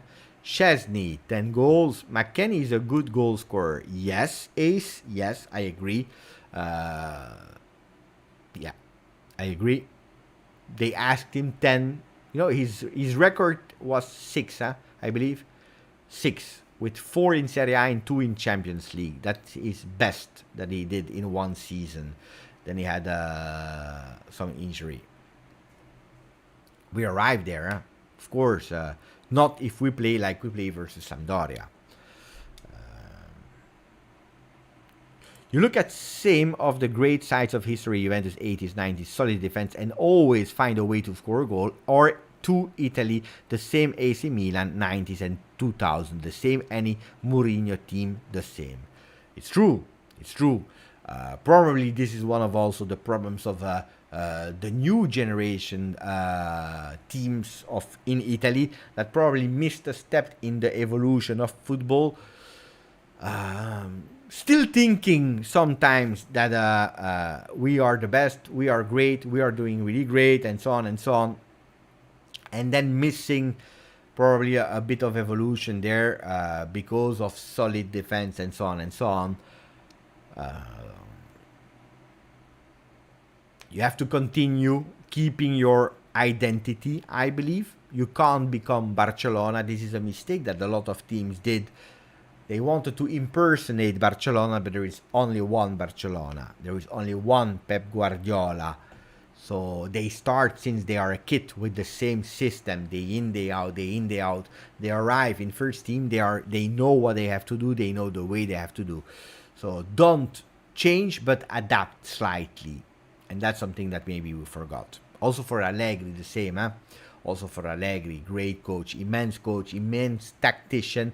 But maybe also him needs to see 1 or 2, 3 things. How to manage, like teams that are probably not like he wants them to have. Maybe there he can try something. Buonanotte, Robin. Thomas, I need 10 goals plus assists from Locatelli this season in Serie A. Well, depending. If he's playing that box-to-box, he can increase. Wait, because we didn't finish. I really wanted to finish what we were doing here. So Group C. Here. Bayern, Barcelona, Inter, or Pilsen? Who's going through? Hey, the top team. I can only vote for one. One favorite team. Bayern and Barcelona. Bayern and Inter for Philip.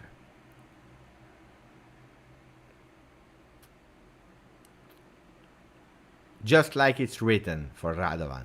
Bayern, Barcelona, Inter, Pilsen. Bayern. I will go for Bayern as well as first. 65% of people Bayern. Barcelona 25%. Inter 4.6. Mamma mia. Look at Pilsen. Look at the vote. There is Pilsen that is more chances to win than Inter. Inter is a disaster. But they can't even win a simple poll on Twitter. This is a joke. This club is a joke. A joke. Thank you. Everyone is laughing.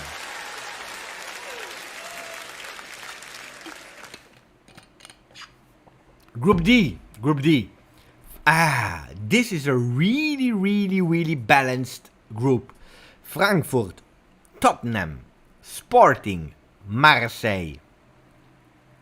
Really balanced, Really balanced. Nice group. It looks like a Europa League group, to be honest. But nice. I think that here you can have a lot of surprises. If Antonio Conte is not going through the group stages, attenzione, then I will laugh a lot. Karim is laughing. Well deserved. Inter, Tottenham, and Marseille. I like Marseille. Did I tell you? Nobody mocked me today. When I showed this one, I was expecting some people telling Beppe, what are you doing with a Marseille shirt at home? Look at that. 2003, 2004. Olympique de Marseille.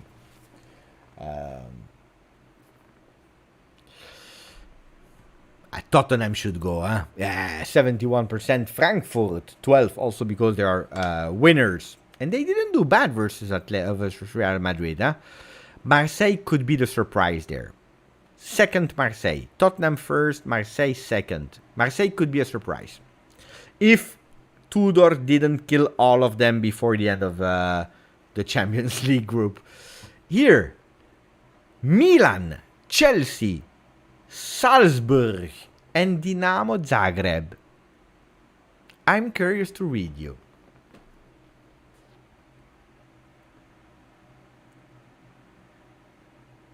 But life is crazy, saying Mendes in Napoli to get Ronaldo signed.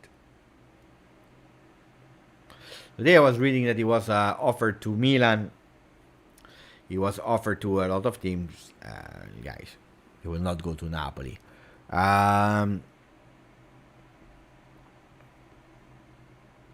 Chelsea and Salzburg. Chelsea are struggling. Tahai saying Milan. Milan, Chelsea aren't in a good place now, guys. If Chelsea is not able to go, I don't know, huh? I don't know. Chelsea should win.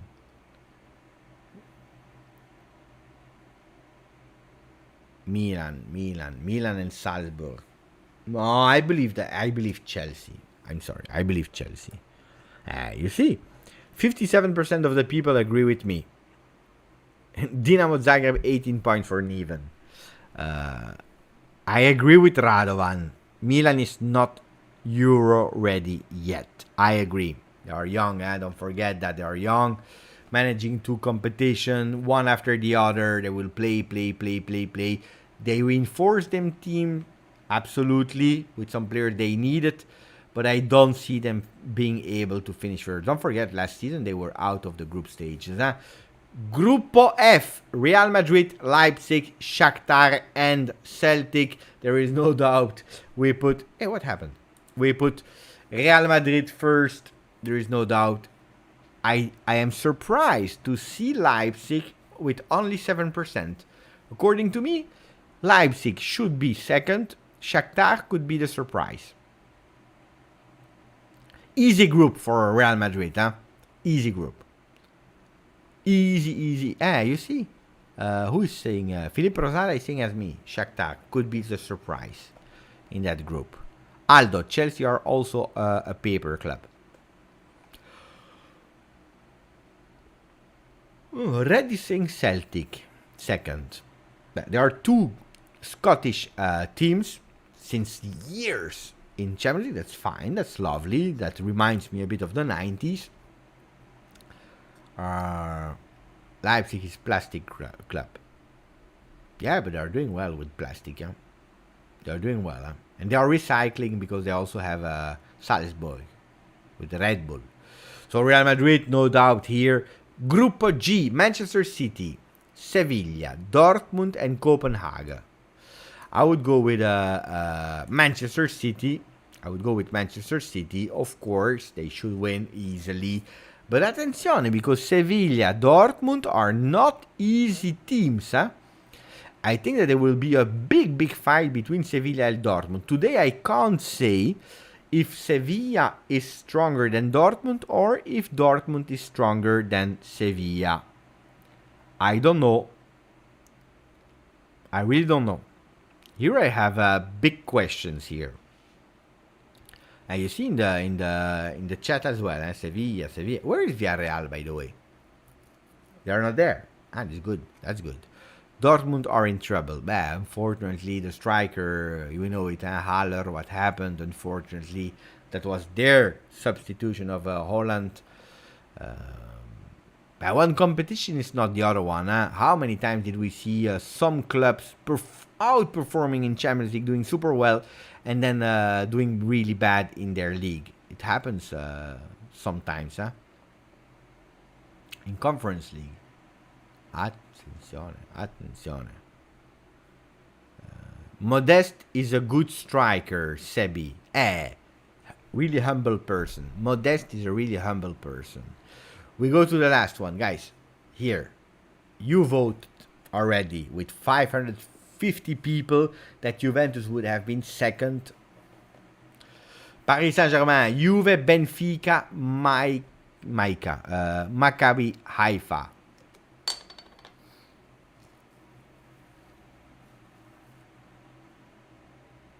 Paris Saint-Germain, Juve. Aldo got the joke, huh?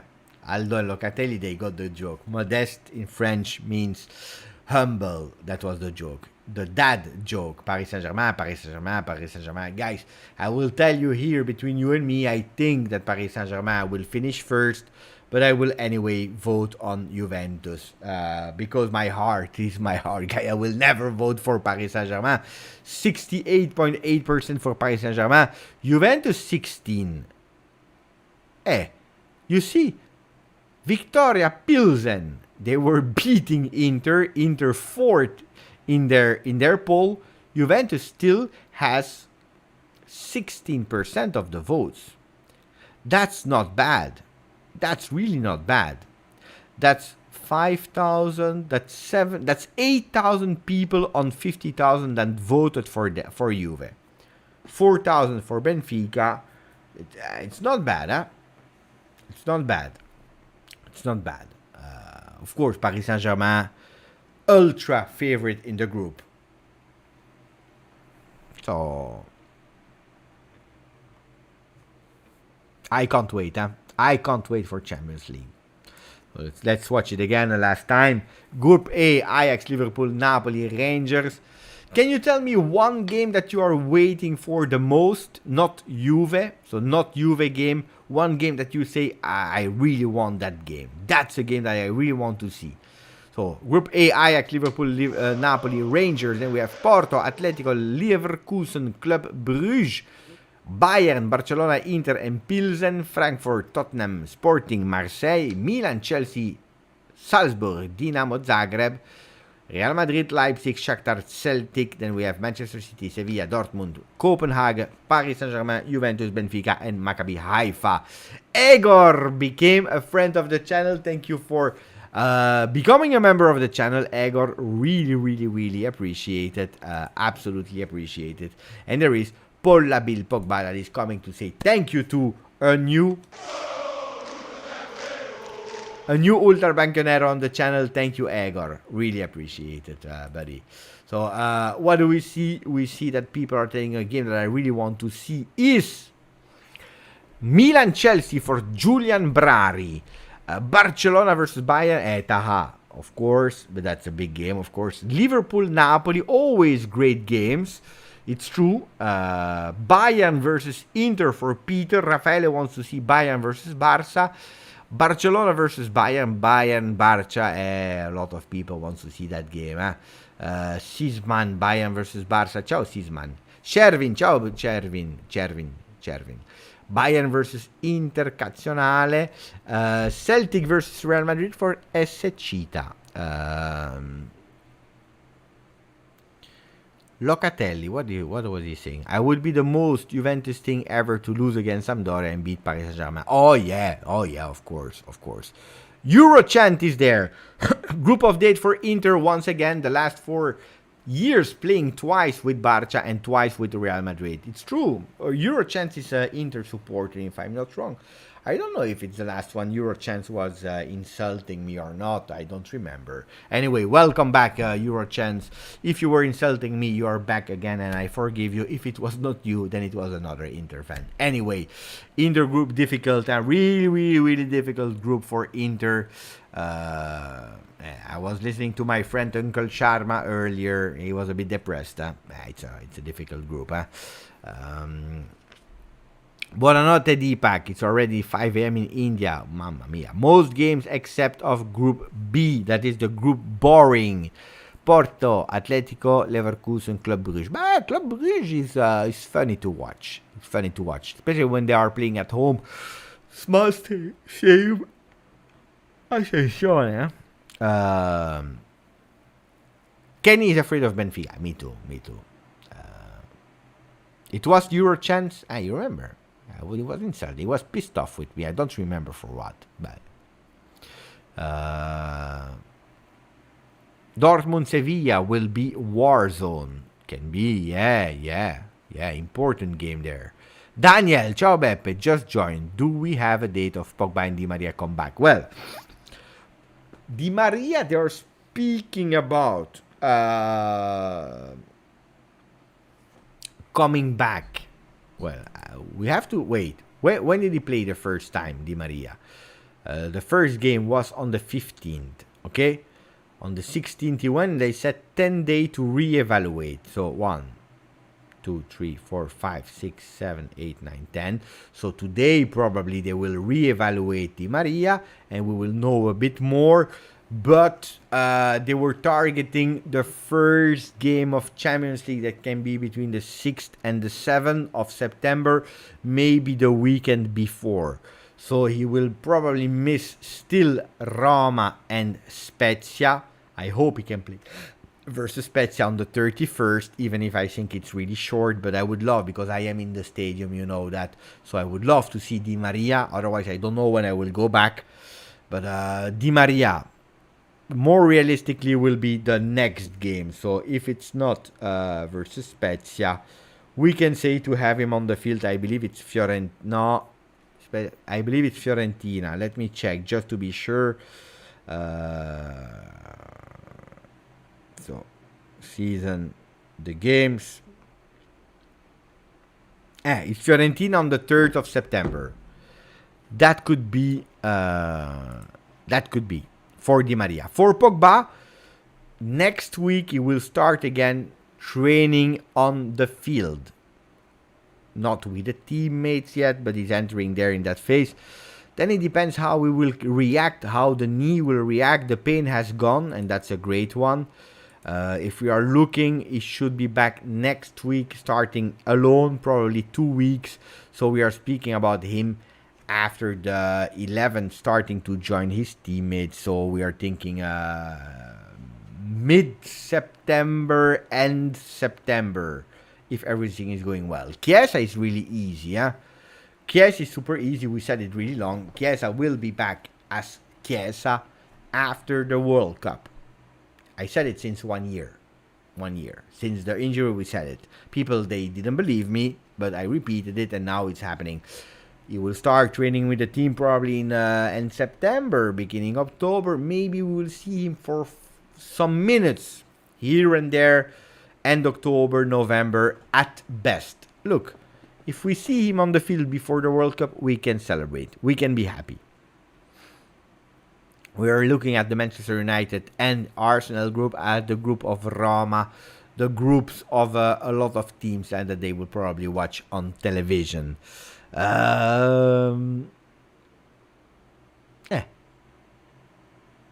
We spoke about a lot of things again today, yeah? Questions? Some things that we have to speak about. We watched again, guys. We watched again this. We even made some beautiful designs today. We watched the group stages. We spoke about don't giving up and don't be a loser in life. Everything can happen. That's the beauty of football. Look, I was watching a statistics. Maybe that's one of the small things that we really can speak about. I watched the statistics of the possibilities of Real Madrid qualifying at the 90th minute versus Manchester City, and it was written 1% of possibilities of Manchester City, of Real Madrid to qualify. They did it with 1% of chances. Here, 16% of 50,000 people, they voted for Juve. There is a possibility, of course, to beat Paris Saint-Germain. Will it happen? I don't know. I don't know if it will happen. I really don't know. It's hard. It's hard, but if we're speaking about qualification, guys, can be. Egor, ciao Beppe, thank you for what you are doing on the channel. I am from Belarus, but had to leave my country in February. I like that you are looking on Juve with open mind. Good luck on N30K. Grazie, Igor. Well, you know, I work for Juve as well. People know it on the channel. I never received from Juventus a ban of saying what I think. Of course, you can't spoil things. That's a fact. When you know some things, you don't tell them.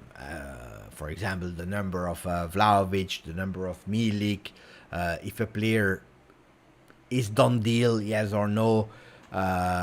We don't say that. We don't say that even if Mercato, they don't tell me. They don't tell me. I know it really close to the over new shirt, the design of a new shirt, because you can't spoil. But this is totally nothing to see with opinion. Opinion, I can say what I want. Now, you have to put yourself in my shoes. Bernardeschi, for example. I will never say on this channel, Bernardeschi, bad word, this bad word, insult. Because it's true that I am in Belgium in front of my computer, but I work on the Juve. It's not okay. Do you insult your colleagues, even if they from other departments, on YouTube live with your face insulting people? No. But probably also I'm working for Juve because I didn't do it even before working for Juventus. Amazing! Come on, TFC, come on, TFC, it's amazing, come on. You don't do it on public, you don't do these kind of things, but it's normal. So I speak what I think, I try to be balanced on the channel. Look, I said in the beginning of the season, for me, I don't believe that we have a complete team. I see some difficulties. Then my habits is to put Juve as favorite to win the Scudetto. It's also superstitious. I have difficulties to put another team there. Do I really believe that we will win the Scudetto? I don't know. I want to believe, but it will be really hard. It will be really hard. That's a fact. It will be really hard. Then, I'm old enough to have the understanding that rebuilding a team is not easy, to understand the pros, the contras. So it's a balanced channel where everyone is welcome to say whatever they want. The only thing I don't like, and I will always fight against that, are the fast, bold statements that are not speaking about football. Hashtag Allegri out, hashtag Klopp out. But for whatever club, especially if you, because that means that you have no idea what kind of club you are supporting. If you support Juventus, you have to know that it happened 3-4 times, 5 times in 100 years of ownership of Agnelli to sack a coach in the middle of a season. It doesn't happen. It doesn't happen. It's really rare that it happens in the middle of the season. Last time I remember was when we had a really strange management. Ownership was still the family X or Agnelli on top. It doesn't happen. So understand the team that you are supporting. You are not obliged to support Juventus, but you can't just start supporting a team and from distance, from your computer, from your mobile phone, starting to make Juventus how you want them to be. And no, you can have ideas, but you can't never be 100% agree with your club. Otherwise, it's too easy being 100% agree. That doesn't exist. There are always something that say, I don't really like how they are doing the Mercato this season. I don't understand how they manage their finance. I don't like Milik, for example. I don't agree they should have gone for Depay. These are all these things. But if you make an exercise that is as easy and old as the world, if you are doing this, guys, if you are doing that simple exercise, you take a white sheet and you put 2 columns. That's the easiest task that you have to do. You put a plus and you put a minus. If at a certain moment you are so frustrated that you don't find yourself anymore in your team, or you don't know, put all the positives. Why you love and why you support Juventus. Boom, boom, boom, boom, boom, boom, boom, boom, boom. Put all the minus. Why you don't like Juventus. If you see that you have, I don't know, 25 minus and 3 yes, maybe Juventus is not your club. It's not a club made for you. If you want Juventus to become Genoa, Palermo, Salernitana, Cagliari, to change club every 3 weeks when it's not working, Juventus is not your club.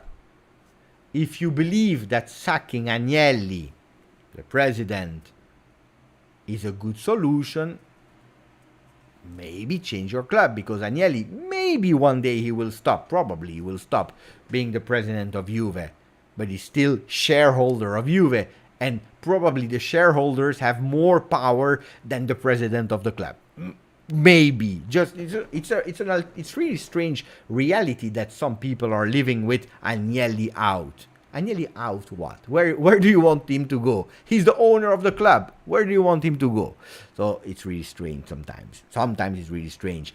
If you want Juventus, I don't know, to wear red and black, because you like red and black, and you think that Manchester United or Milan shirts are really beautiful,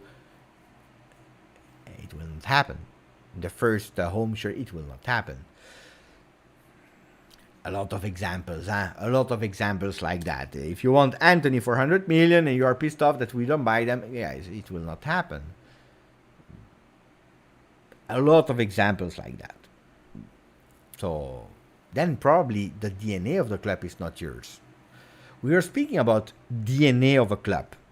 There are some quotes that are beautiful. Winning is not important, it's the only thing that matters. You have the fino alla fine. You have all these beautiful quotes. But then you also have an attitude. Juventus is a club that is class. They don't react on Twitter.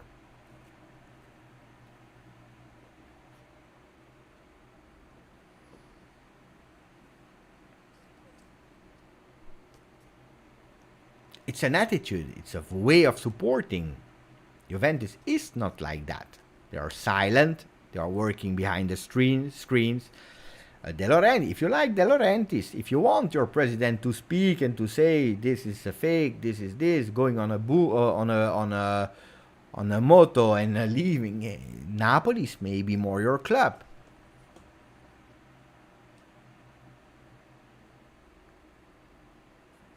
You make a plus, you make a minus, you decide. And if you see that Juventus actually is not your club, change. Nobody is obliging you. Nobody is obliging you. If you want a winning club,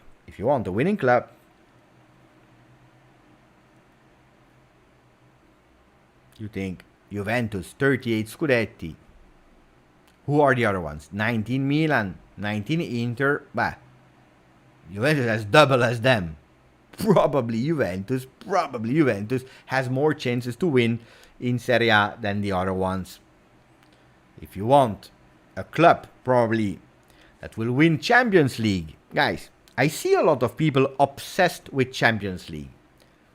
They speak only about Champions League. When they saw today Paris Saint-Germain, over, we close, we don't deserve to be in Champions League. I don't know. Why? Because you draw Paris Saint-Germain. But it's only Champions League. Focus, obsessed. We don't care about Serie A. We want Champions League. Guys, Juventus, they won 2 times. 2 times they won Champions League. In 85, in 96. A lot of people were not even born in 96. I had the chance to watch it. If you support Juventus to win the Champions League, probably you have the wrong team. Because Juventus is the most unlucky team in Champions League finals. If you want a team that is going into the final and probably will lose it, probably Juve is the team for you. But not if you want to win the Champions League, Juventus is not. If you want a team that wants to fight to again one day win the Champions League, then Juventus might be for you, because it's hard. I don't know when it will happen again, but Juventus, it's the difference with, for example, I don't know, Porto. Porto won it with Mourinho. Wow. But it was something exceptional. Porto, every Champions League, they don't say we start the competition to try to win it. No.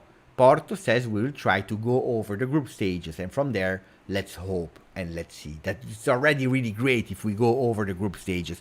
Juventus, they say we start every single competition to try to compete and being able to win it.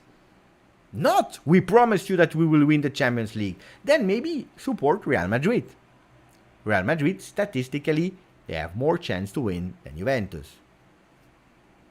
If you want instant glory marketing, go for Manchester City.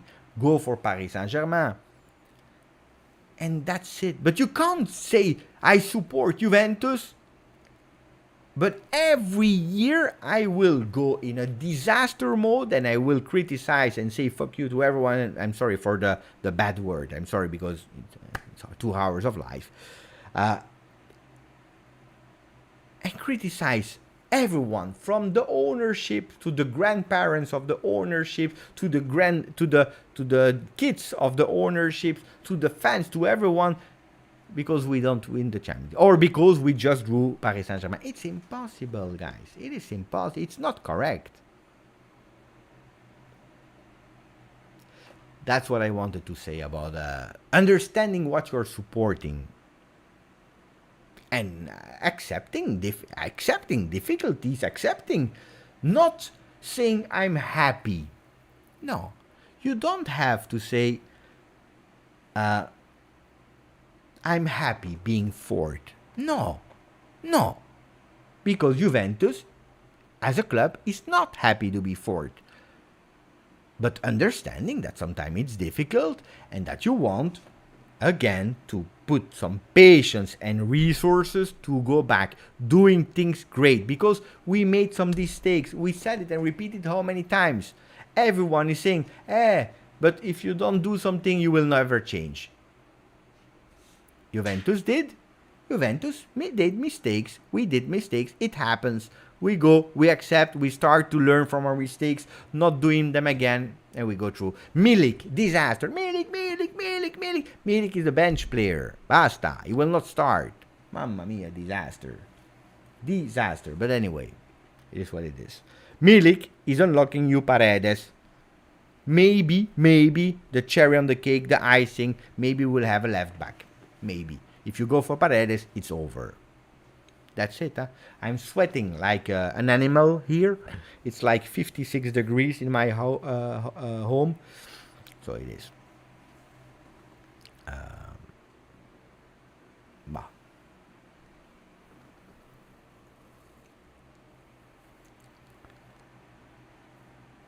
We don't talk about trophy, Beppe. What you're talking about. We don't like how Allegri runs the club. First of all, you have to learn one thing, Alsa. It's not we, it's you. Start speaking about yourself as one person, not we. Who is we? Because it's not everyone. It's not everyone. You, Alsa, you're a person, and it's true. It's true that Sampdoria Juve was a disaster. It's true, but it was the same for Torino Lazio.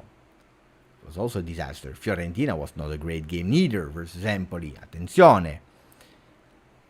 Let's put the other team aside. Let's look at our team. Last year was not a beautiful football.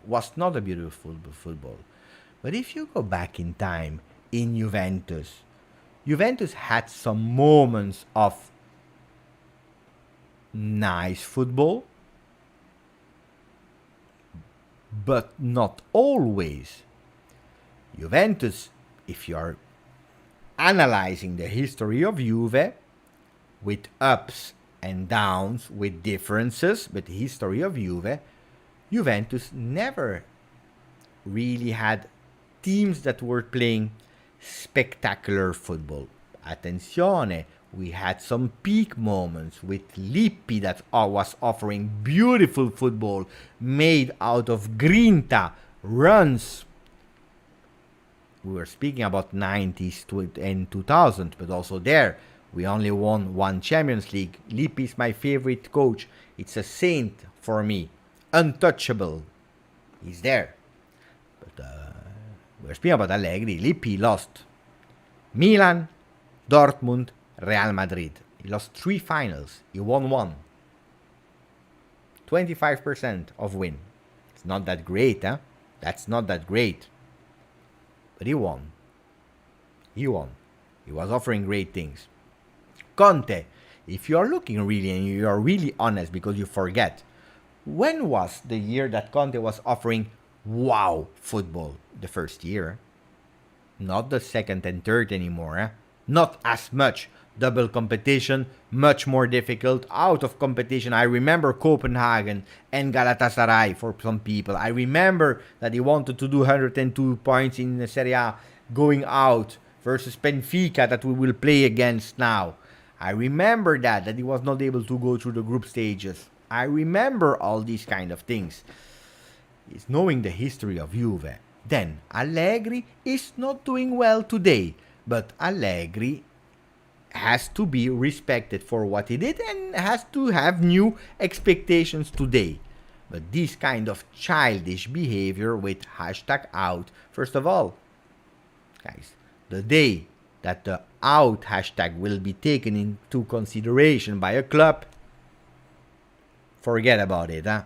It's like the Super League. It's like the Super League where people were thinking that they went out of the street and they won. No. It's not because of people protesting. Because Premier League, they didn't want to do it. With the intervention with some really important persons there. Anyway, I don't like this kind of bold statement that are childish where you can't speak. You can't speak about football. I prefer that you tell me, Beppe, I am not a fan of Allegri. I believe that Allegri is doing this wrong, this wrong, this wrong, this wrong. Like I'm telling you, if you watch my videos of beginning of the week after Sampdoria, I tell you that Allegri had a lot of things really wrong in that game. Lineups, choice of players, not the ability to change into the game, too late to understand where the mistakes were, not able to motivate the people. Of course, he's doing mistakes, and he did mistakes, and Sampdoria is on him. Also on the players. Also on the players. Don't forget that. But anyway, it's a discussion that we always speak. Truckun, he wants to do the smart person saying Salernitana is bigger than Juve, but you see Truckun is not even able to write the word correctly, and then he's in the mud. It's a pity, yeah. That is annoying for me. These kind of stupid things. Beppe, fans are fans. Even fans of other club is more criticizing. They are not profiled to handle with Juve's problem. No, it's not about that. It's the big difference. It's a big difference of, you know, for the people that are interesting, I tell you what is happening in today's world. I will tell you what is happening. Time ago, there were no social network. What you were doing is you went to the bar and you were speaking about football with your friends, with a lot of people, some people that you didn't know, and you were having a lot of fun. You had a laugh. You were speaking face to face. You were speaking about football. You knew that the people in front of you was someone that was watching the team, that was loving that was loving the team, or whatever, or was supporting another team. It was not a nickname, it was a real person. And you were speaking about football, and you have always one that went with a really bold statement, because at the time was always also big bold statement. But it was a bold statement, all the other people were mocking him, it was a laugh, and it was over. Or it was a talk, and you had, I know because I was also going to Sicilian cafes, where everyone was screaming and fighting, especially because you had the Inter fan, the Roma fan. It was fun.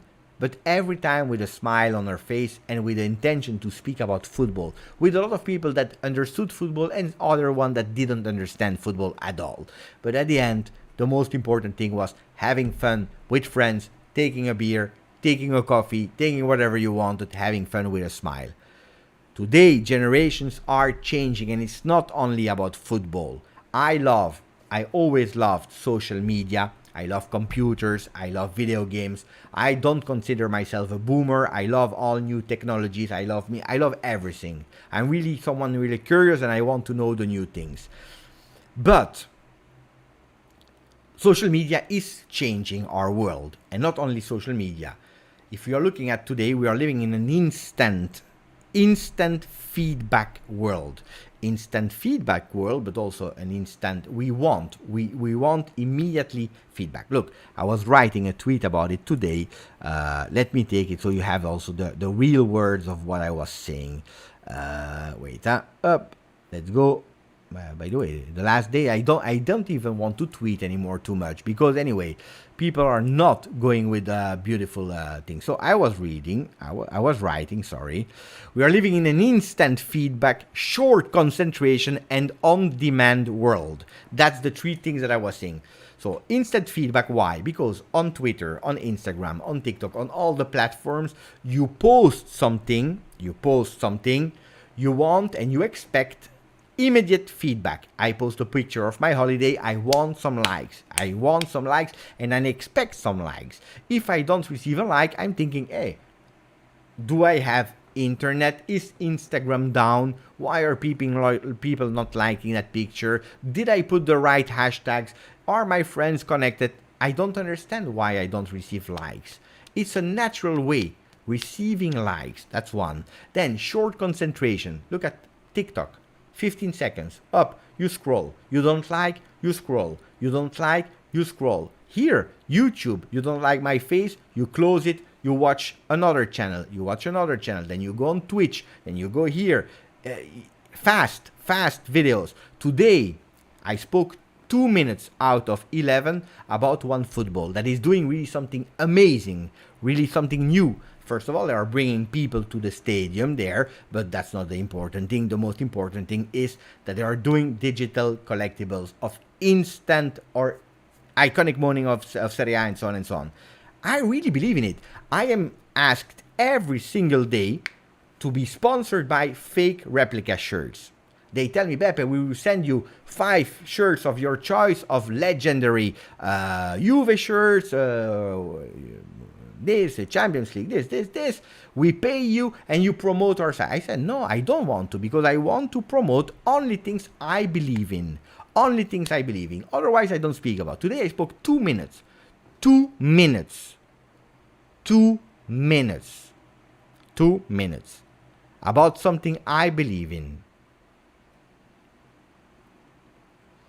People, they were, some, not a lot, they were angry. You know how much times I speak about OneFootball in my videos? 8 times a month. 8 times. You know how many videos I do? I do every day one video. That's 31 videos. Sometimes I do even more, so I can arrive easily at 40 videos per month. 40 videos plus average 20-25 lives. So let's say 60 videos a month. 40 videos plus 20 live. I speak only 8 times, 30 seconds about OneFootball. People were angry. Today, people were angry. Why? Because we have a short concentration span. Because of the world we are living in. What I'm telling you, on demand. We have Netflix. How many times do we zap? We don't like. We go to Amazon Prime, Apple TV, Disney. We go here. We don't like. We go on YouTube, Twitch. Because it's on demand. The same with football. We want fast, 90 minutes, it's long. When it's starting to be boring, we watch our phone. We are reading why we are watching a game. Because it's too long. We are watching, what are the people saying? We want to know, we want to laugh, and so on and so on. So, I believe that it's really great, all these new technologies that are fantastic, but that can be also a consequence. A really big consequence of danger. Of today, people, they want immediate feedback. Allegri is there to rebuild with a contract of 4 years. After 3 games, and I'm speaking about last year, not this year, out. Klopp and that's the best example that I have to show you. Jurgen Klopp, out, out, out. There is no gratitude, there is no patience, there is nothing today. That's a mature talk that I'm explaining you with facts and example, and then you see some people like Serdan992 with unfollow. Then you see some clown pictures from other ones, and so on and so on. Then you decide what you want to follow, what way you want to go. It's you, huh? Why is the chat toxic? Because there are some people that understand nothing about football, nothing about life, I want to say. And that annoys me a lot. And I love when people are saying, Juventus is not doing well. Why? Because it's true, and because you can talk with these people. I love to talk with people, to understand, to open my mind, to learn. Because, you know, when we were talking about these kind of things, you see, I read books, I need to understand not only my favorite coach, how he's doing, but different coaches. Look, it's not a joke. You saw it. There's never been a secret. Alex Ferguson. Look, it's informing yourself with books about football, but not only about football, about management, about life, about understanding. Look, there is Ibrahimovic, he's speaking about a lot of teams. There are a lot of things to understand, to develop yourself, to create a better person. So that's what I don't like. But it's me, guys. It's me. But it's not about worrying or not worrying. I don't care. Huh? I'm good. Huh? I'm really good. I was just explaining why there is a phenomenon of instant, fast. Klopp out, Allegri out, Milik out. The guy didn't even arrive. He didn't even arrive. Milik out. Then, you can troll, you can joke. I joke, you joke, it's funny. But at a certain moment, attenzione. Because you are doing things wrong if you start with these kind of movements. You are doing things wrong if you start with these kind of movements. Look at an example, Umtiti. Finnish player? Probably yes. Probably yes. Injuries and so on. Today he was about to cry when he felt the love, of the Lecce supporter. Guys, he's going to Lecce. Probably they will even go back in Serie B. Maybe they will fight for relegation zone, finishing 17th. He played at Barcelona. He's a World Cup winner. He was about to cry. It's not correct, huh? It's not only our fan base, huh, Stefania, because I see a fan base. For me, it's life in general, where today, I know a lot of people, they say, don't go on Twitter anymore. It's toxic. And why? Because people are making it toxic. People are making it toxic. It's not fun anymore. You want to discuss, you want to write an opinion. And they put the picture of you, they bald, like bald what? Like I don't know that I am bald. I love to be bald. Actually, if I had the choice, I would shave my hair because I like the shape of my head. It's a perfect shape. Bald. Ratio. Point. They go back in history of 2020. They find back pictures of you. They put them. They insult your children. They are doing this. They are doing that. Yeah, it's not funny anymore because you receive likes because of this, because I don't like, but I don't care. Huh? I do my thing. Instead of writing a lot on Twitter, I will write one thing, two things, and I will just read and follow whoever I want. It's a pity, huh? Also on this is my channel. I build a really great channel. We have a Telegram group. I build a Telegram group where it's not toxic, and sometimes attenzione, because I see more and more of that generation coming in the group. If not, I ban, and it's a pity for you. Then you can't enjoy a place where you can learn and discuss about football. But yeah, this is something else. When I was doing a end year evaluation to people, because you know that I manage a lot of people, I saw that a lot of people, they were speaking about their last month, 3 months. And they were speaking with a lot of example and so on about a month, about 3 months. But I said, sorry, but what are we evaluating? Your trimester, your month, or are we evaluating your year?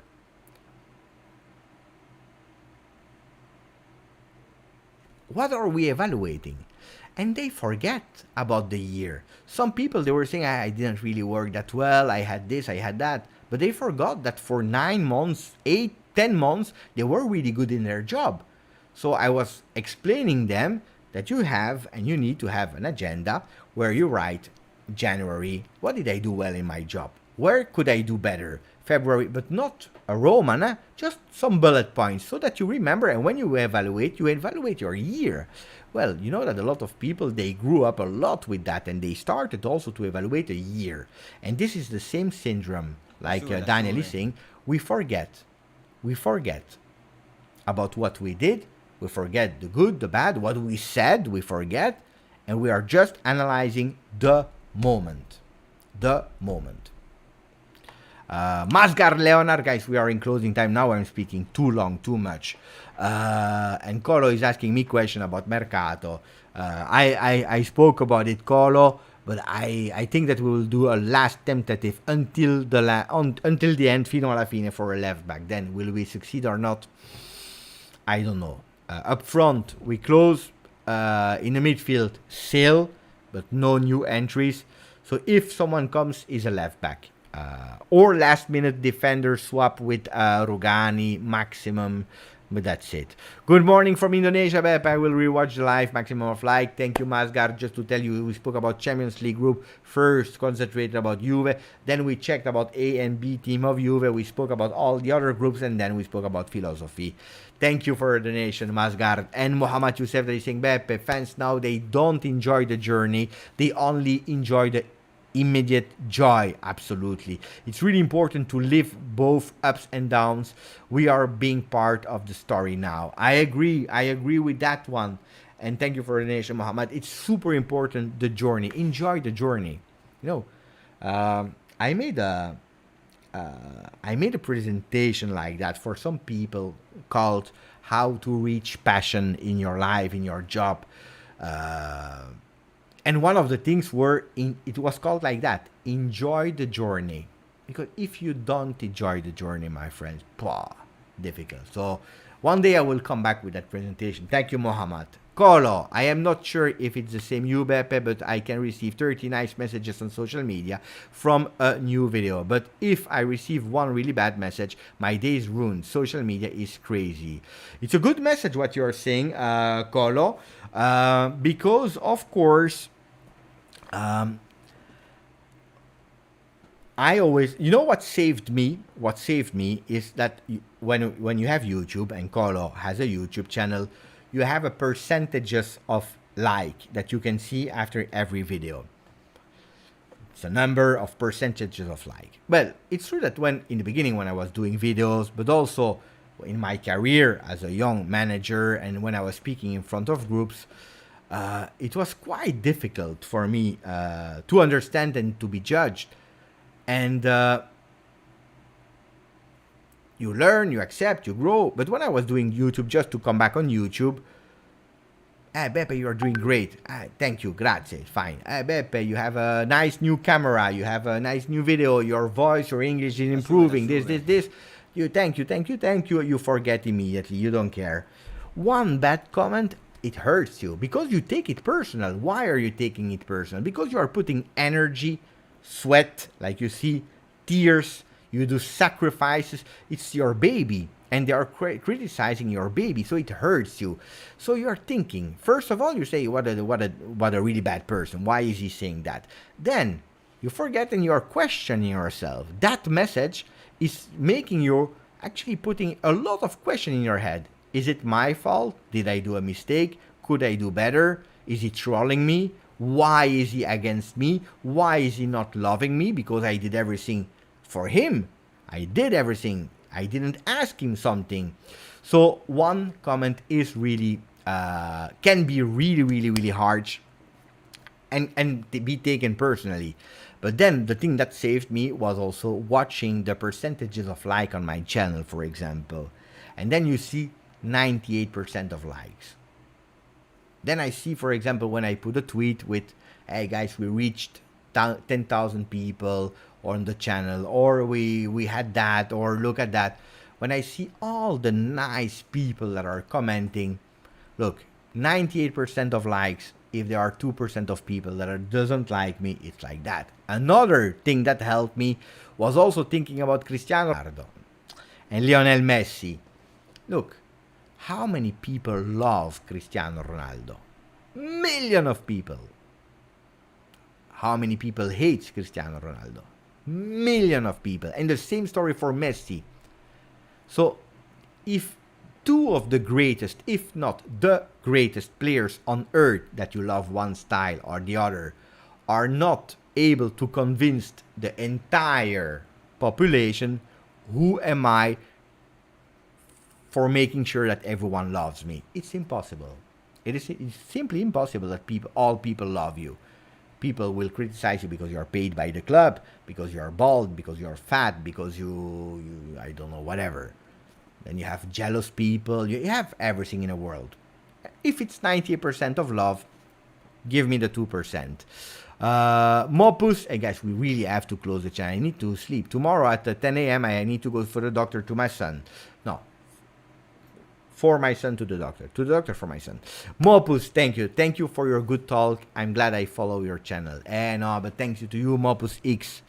Thank you.